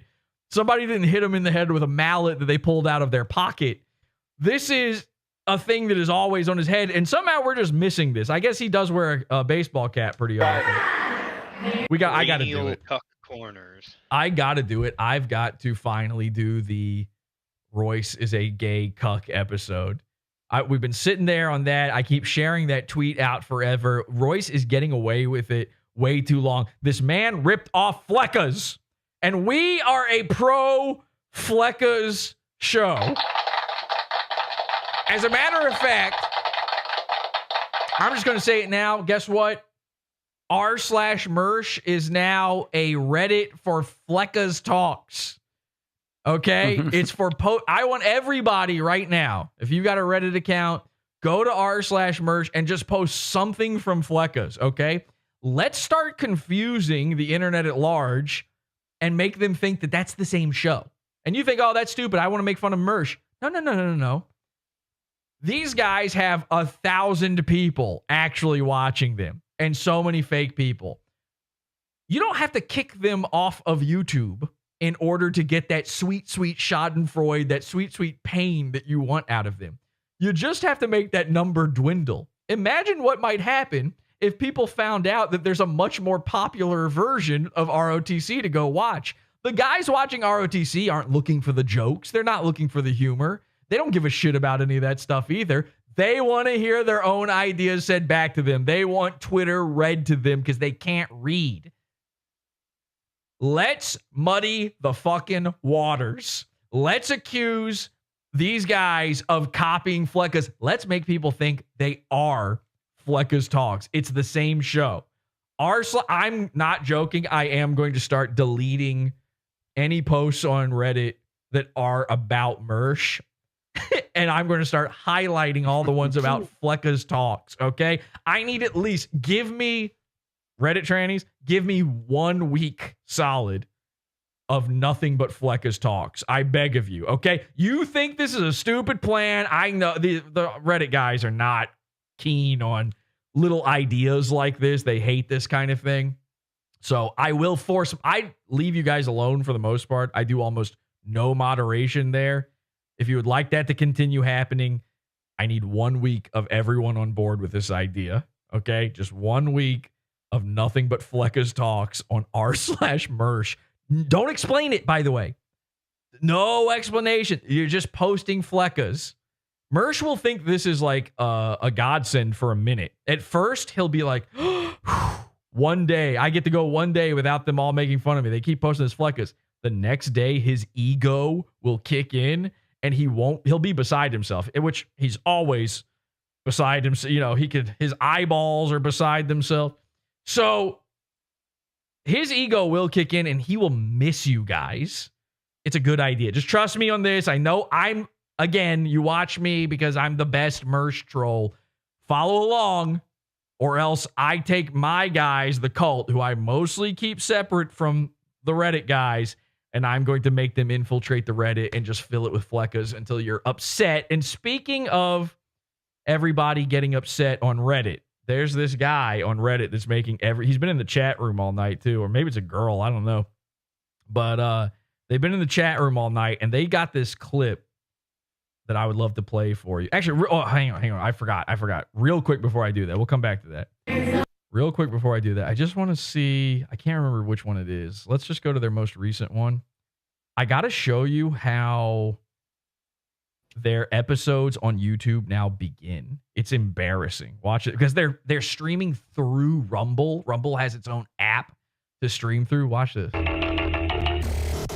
Did you see that? Okay, watch it one more time, real quick.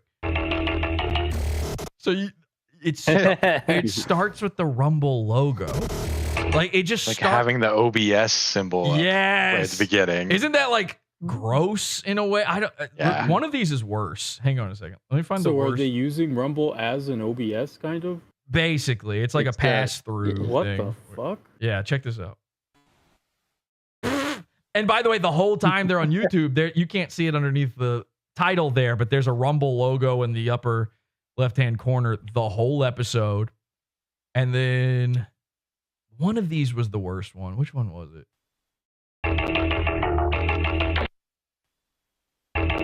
I can't find it. I don't know. Anyway, so yeah, every single one of their episodes now starts with the Rumble logo. And it's like, yes, it's that it feels exposing. Imagine if when Podawful started, you saw the OBS no camera logo. It's like when Mr. Medicare's being interviewed by Ethan Ralph and he can't figure out his OBS.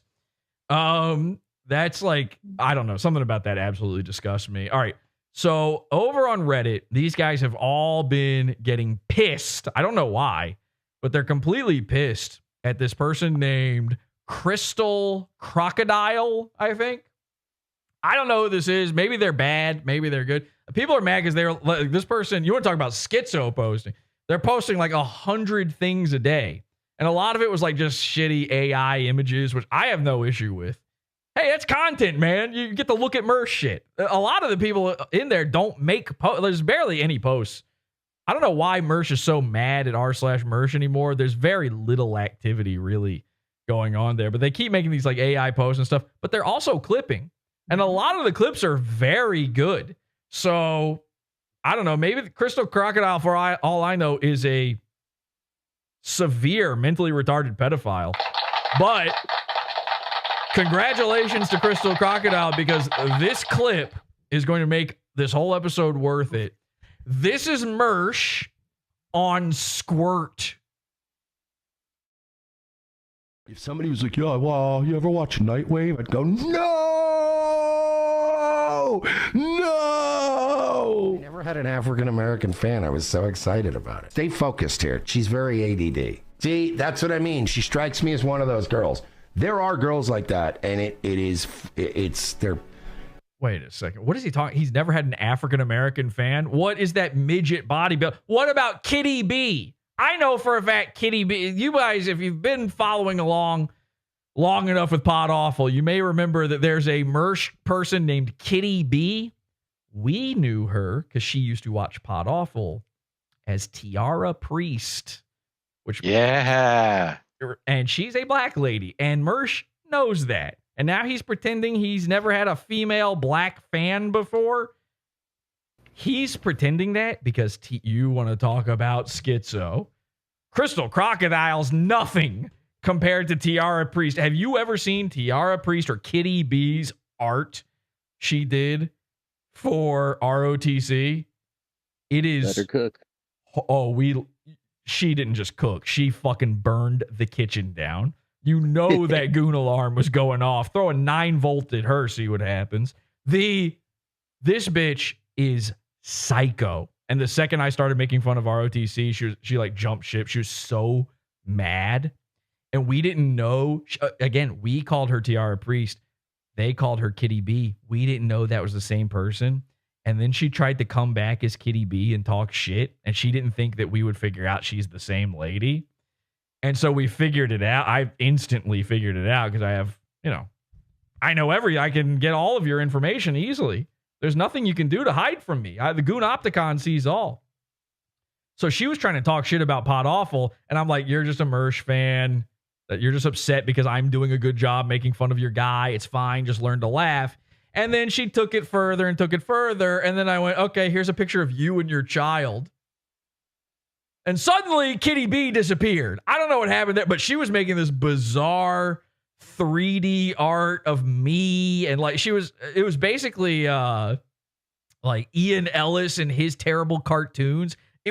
Imagine that, but worse. It's possible. It happened. If somebody could find that, I would love to take a look at it. I don't know. Is it the stuff that looks like it was like a really bad like Gmod animation or something? Well, that's some of it is some of that, and then there's other shit that's even worse. She would do these images too. It was insane.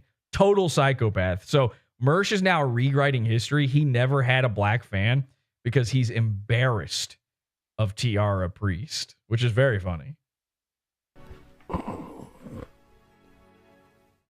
I hate to break it to you guys. They're not worth it. They're not worth it. And I know what you're thinking. You just talk about women? Yeah, Mersh. Just women in general aren't worth it. You can trust him. You can trust this incel. I bet that's what she told you. No. I'm saying, like, I've fucked girls, like, I'm not going to pretend like I'm the best fuck on the planet. Yeah, because that would be psycho. Because we would all just the world would collectively burst out into such a laugh that it might set us off of our axis. Because I'm not. However. No, you cannot start the next sentence with however. There is no however. You were right. Stop. Hit the brakes. if I'm on a drug like Molly or something, oh, come on. I am the best fuck on the planet.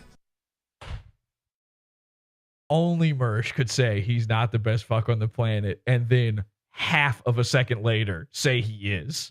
Sorry, but you're on drugs all the time, Mersh. So when is you must be the greatest lay of all time. This guy, ladies, can you believe it? He's keeping all the best sex in the world from you. How come he's not out there fucking all these women then? That's an evil thing to do. When you're when your triangle, when your tiny little pre-cum 3-inch long triangle, which again, Mersh admitted, that's not me saying that. Mersh came on air and said that he has a small penis and comes his pants. When you're keeping all that from the ladies and you know how good you can slang it. You know what I mean? No.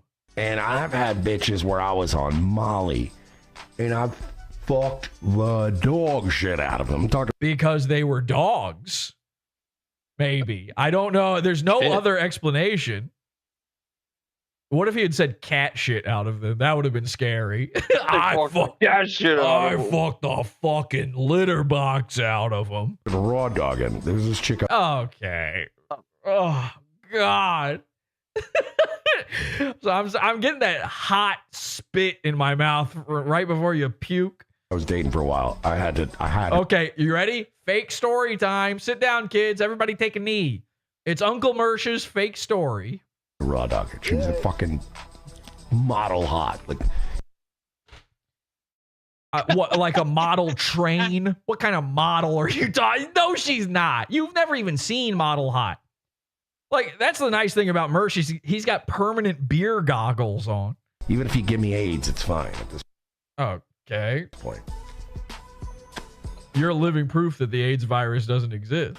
And I mean, I've had everything from women that squirt after fucking 30 seconds to. You know he's trying desperately not to say squirsh. I've had everything from women who just bust nuts all over the place. Their gruts are hanging out by the time they get to me, to women who I touch their titty and cum my pants and then I never fuck them. And actually, I chose to do that. That was my idea and I never liked you. It was cool. Yeah, and actually, I'm cool and good for that. Women who just are fucking just dead. And it's like, bro, I have beat the brakes off some bitches and have them be like, I just don't. You have never, the only thing you ever beat the brakes off of is a Beamer. Ask the poor guys fucking sitting there with your Beamer of Theseus still sitting in their shop. They literally can't, they're scratching their heads going, I can't even figure out where brakes went on this now that this guy is done with it. It's really hard. When a chick says it's really hard to make me come, even, like, by the way, I've had... Which they all say to him. If a chick says that to you, by the way, guess what? That's you, not them. I'm going to tell you that before sex. Oh, really? Oh, wow. So they knew ahead of time that you're gross and this isn't going to work. It's really bad. Listen, when you are buying hookers and they're telling you that, they're not having a good time with you. I mean, like, they're not having a good time with any guy, but you're paying them to pretend. You're paying them to at least give you the moan as if something happened while their sandpaper cooch does a nice degloving of your cock. Oh, sorry, you weren't circumcised before we had sex? So I guarantee you, any woman telling Mersh this is a hooker, which means he's not even paying them the amount for them to pretend like they're having fun. Just warning you, it's very hard to make me come. Run. You're never. Why would they do the voice? There's never gonna. Let me tell you something. He said, "Run from them." Because you're never gonna make them come. Run. They just said that to their friends. Run. You're telling on yourself, Mersh. Hey, Mersh, let's just play a little game. Imagine if someone listening to you did not run from one of those women and then made them come. What are they going to think about what you're saying right now?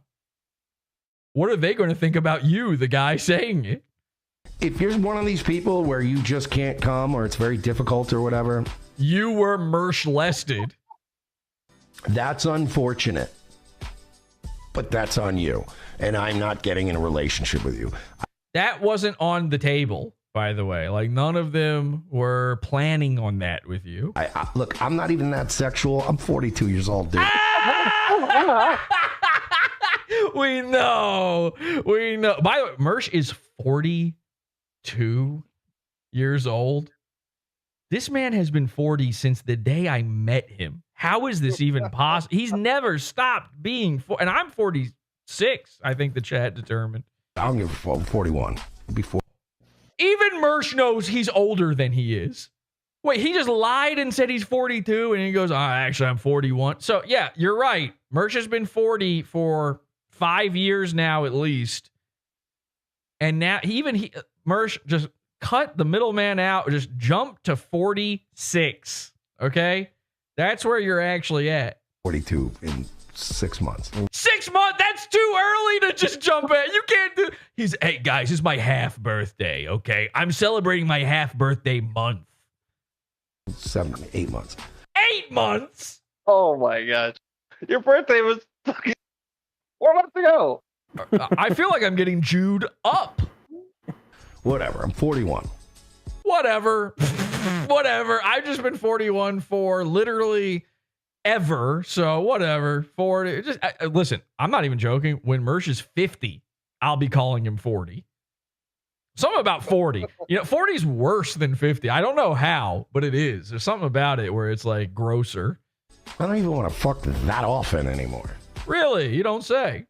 Yeah. Well, hey, you're in luck. Like bitches that want to fuck every day, calm the fuck down, dude. We got things to do. Right? You don't know a bitch who wants to fuck every day. You've never met that in your life. Right?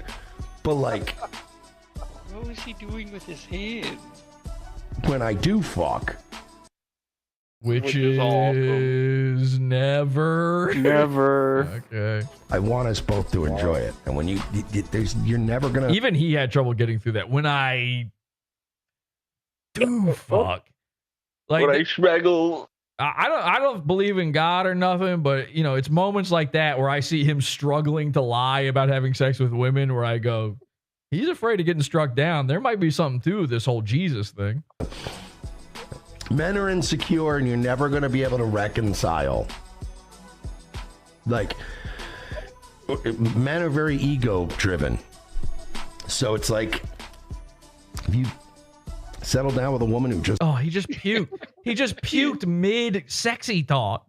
Holy shit, man. It's just very hard to make cum. It's like, it's going to get in your head that you're going to be like, what, you don't like me? Oh, God. Mersh, no. Stop this. This is terrifying.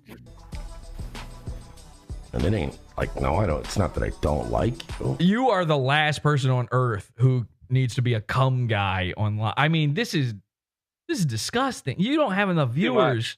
People are going to start tuning out in droves over this. They're tuning out of my stream making fun of this. People, literally like 20 people just left the stream because they don't want to hear this. It's just that it didn't work.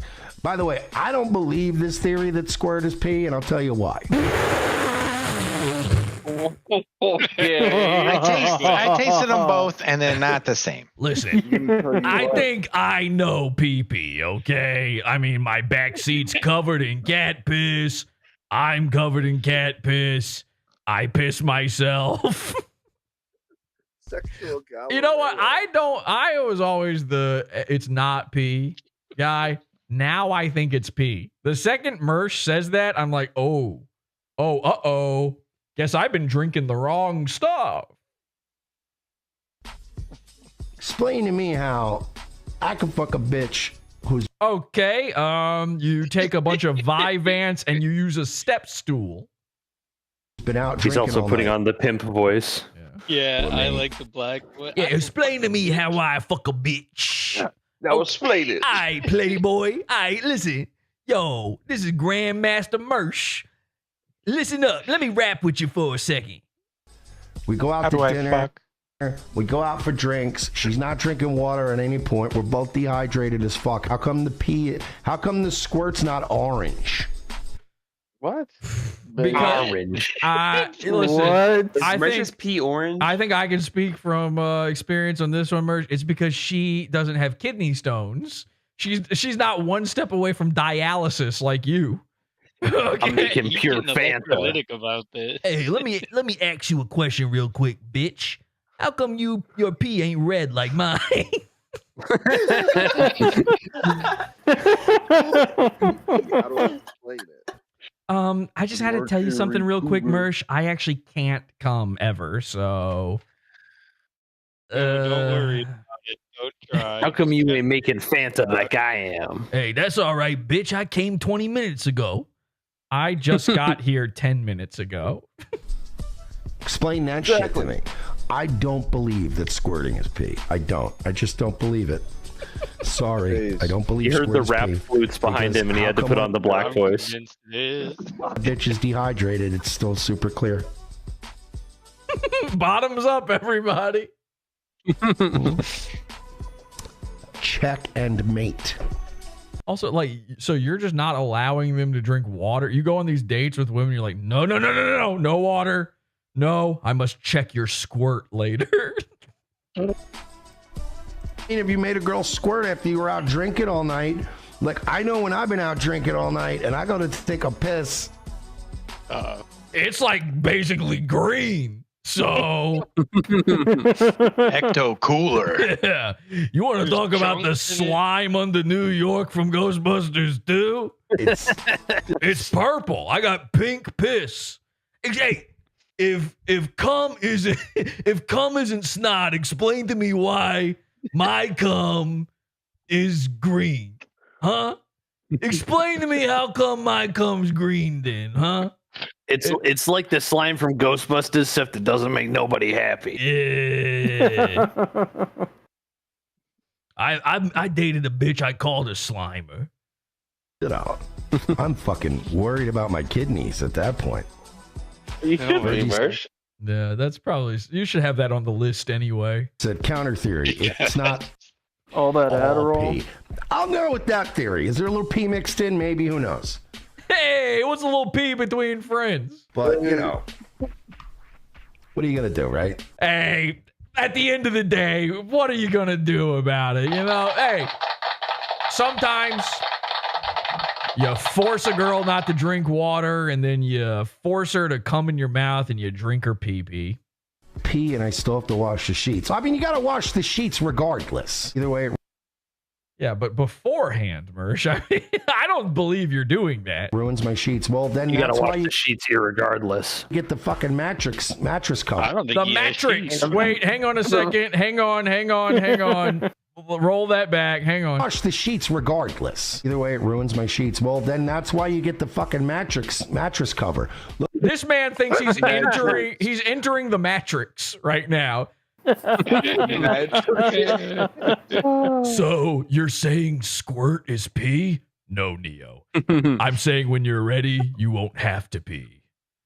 look, I know that people try to sell you a lot of shit, and sometimes you just feel like this guy's grifting me. Oh, really?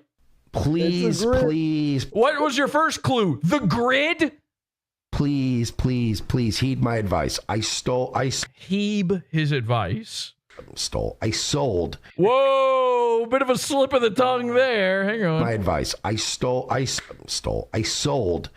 Yeah. Furniture and electronics for like 3 years of my life. Yeah, I believe the stole one. Yeah. I didn't sold pay for it. that couch. I sold it. It was off the back of a truck, but I sold it. He sold him for 3 years. All 3 years, he was 40 years old. Than that, because I worked at Bob Stevenson and Furniture Fair, so probably more like 5 years. The lie just keeps expanding. Actually, I did it inside the matrix. I know the furniture business. I know the appliance business in it. I know the Animatrix. I know Morpheus. I know Trinity. I know Switch and APOC too. Now, I know the electronics business in and out. I was there when Mouse died. God rest his soul. All the extended protection plans, the nick and scratch plans, all that shit, they're all bullshit. They'll find ways not to pay you out. Really? Wait, what? I've been getting warranties. Insider knowledge. I bought warranties on all of my furnitures. Wow. That's a good tip, Mersh. I never thought about that. So you're saying they don't want to give you money because you fuck up your thing 5 years later? Huh. Interesting. Next, you're going to tell me insurance is a scam. Mattress protection plan. You know, Did he say matrix or mattress? Hang on. The mattress protection plan. You know, the cover that they give you that comes with the protection plan. That's a PP cover, and they gave that to you because you're a drunk. That's a bed liner. You got rubber sheets. Get that every time. Get that. Even now, I have a mattress cover on my mattress. He's got a mattress cover on his mattress? What? I like the same mattress. He's just sleeping on the cover? I think you're supposed to remove that before sleeping. Just now for What is he talking about? Is this like a different, or does he just mean like a pillow topper or something? What is it? I think he means like the cellophane ones that the old people put. Yeah, on like a couch. Doesn't get wet. Yeah. Like He's not talking about the fitted sheet. Listen, I sleep in a box full of newspapers, so but heed my advice. For years. My Mercury's great. And I have a really good mattress, and it's like $70 for the cover. Let me tell you something. The cover is worth it. The first time, like, do you understand? What if it was $750? Dan, like, there's this gel layer, like underneath the actual cloth layer. And yeah, when you sweat or girls squirts, or if you're incontinent and you piss the bed or whatever. You're drunk. Mersh is telling on himself. Mersh is How telling you on snitch himself. on yourself? Jesus. He's got pee-pee sheets. Hey, listen. You come down to Mersh's Mattrix Emporium, where if you're a guy like me and you got squirters or you piss yourself because you're incontinent, I got the protection plan for you. Incontinent and you piss the bed or whatever the fuck, I'm telling you right now, mother fucking mattress cover. Enter the mattress! He said it again. He's stuck in the matrix. He can't get out. I know squirt foo. Imagine if you had a squirter, though.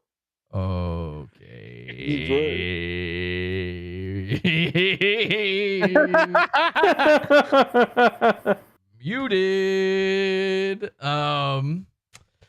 Yikes. Where's the good ones are worth every fucking penny.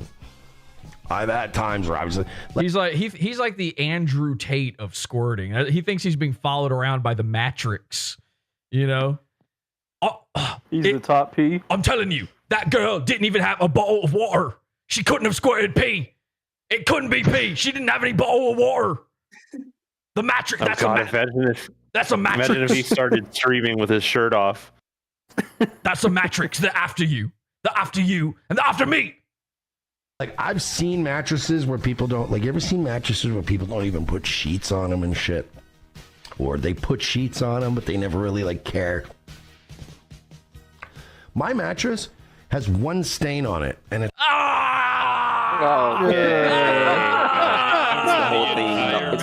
It's all a stain. Yeah, I mean, it's one big stain that keeps growing and growing. It's got and it's called the guy who sleeps on it.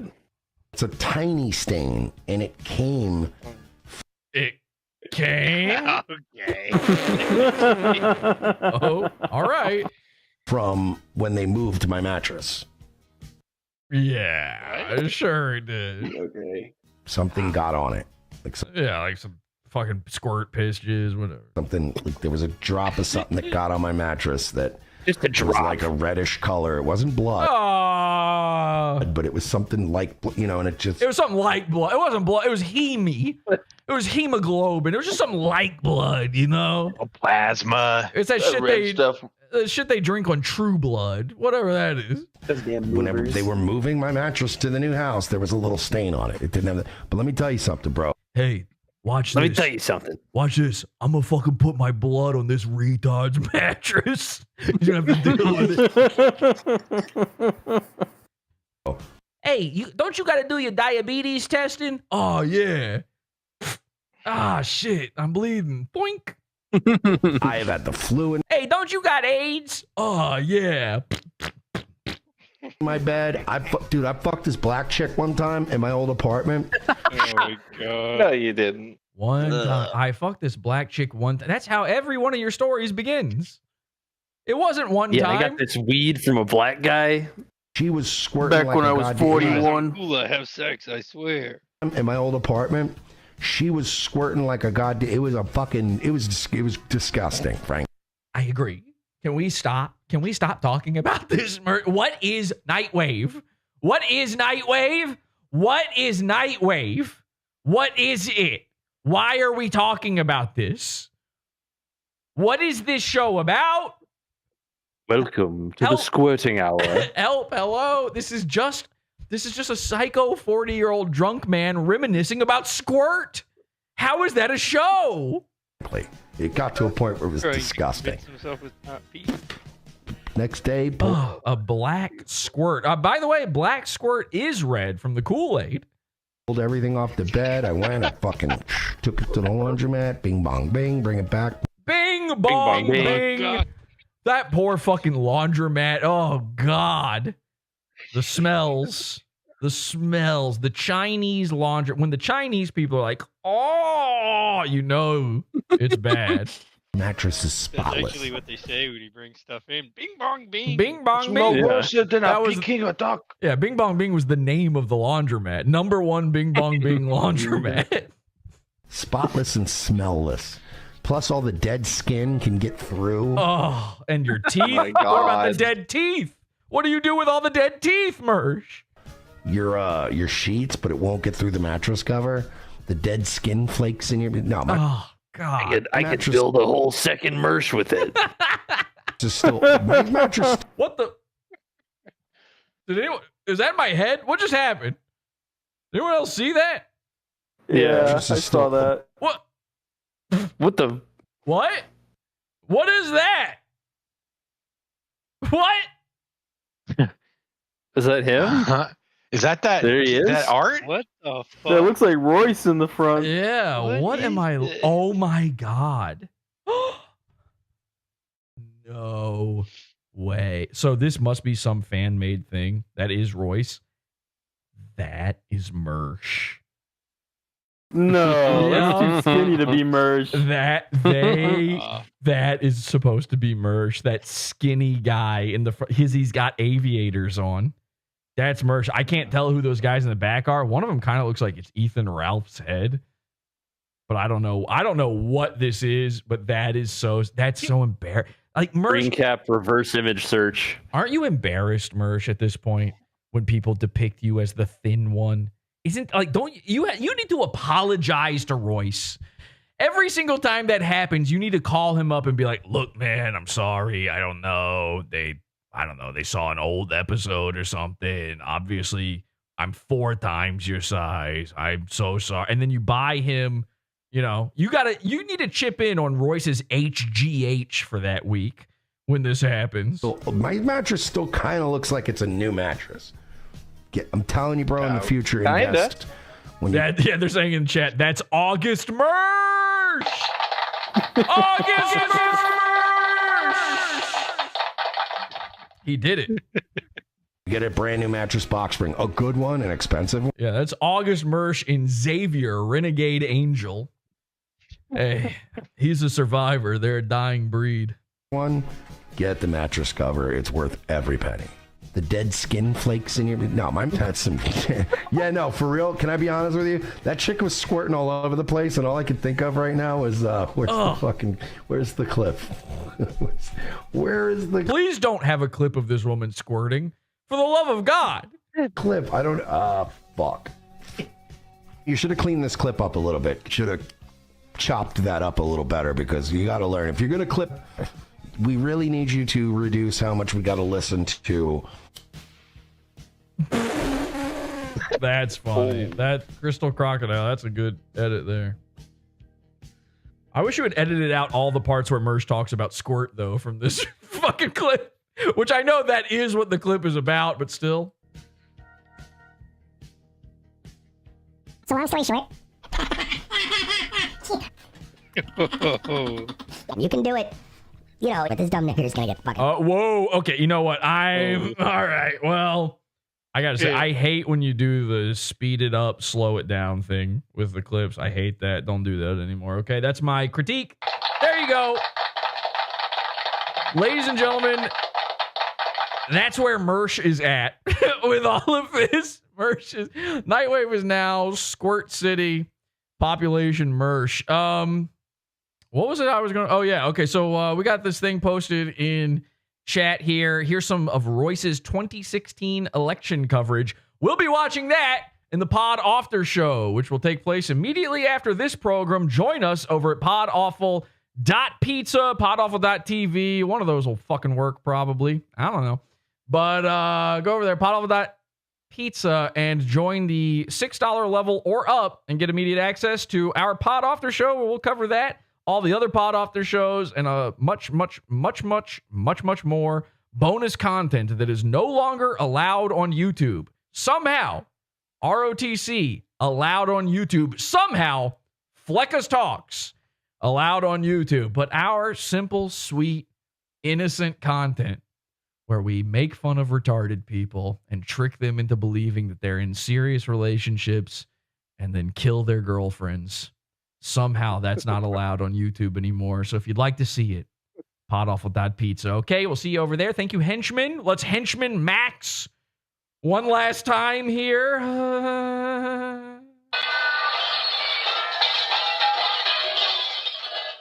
Thank you, Henchman. Bye-bye. Thank you. Thank you. Bye. Podawful.pizza. We'll be live over there in like a few minutes. It'll take me a few minutes to set up, but you'll see it. Join Podawful.pizza. Bye. Podawful1. Till next time, have an awful day.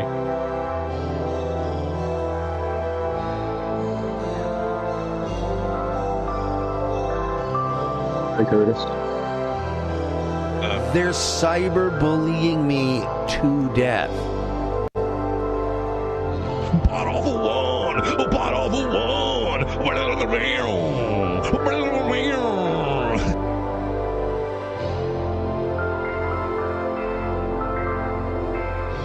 Remember, post Fleccas Talks over at r/Mersh. Let's just confuse Mersh and make him mad in new ways. r/Mersh, the home of Fleccas Talks. That was nice. Disturbing. I think now is a perfect time to come out and say that I am a gay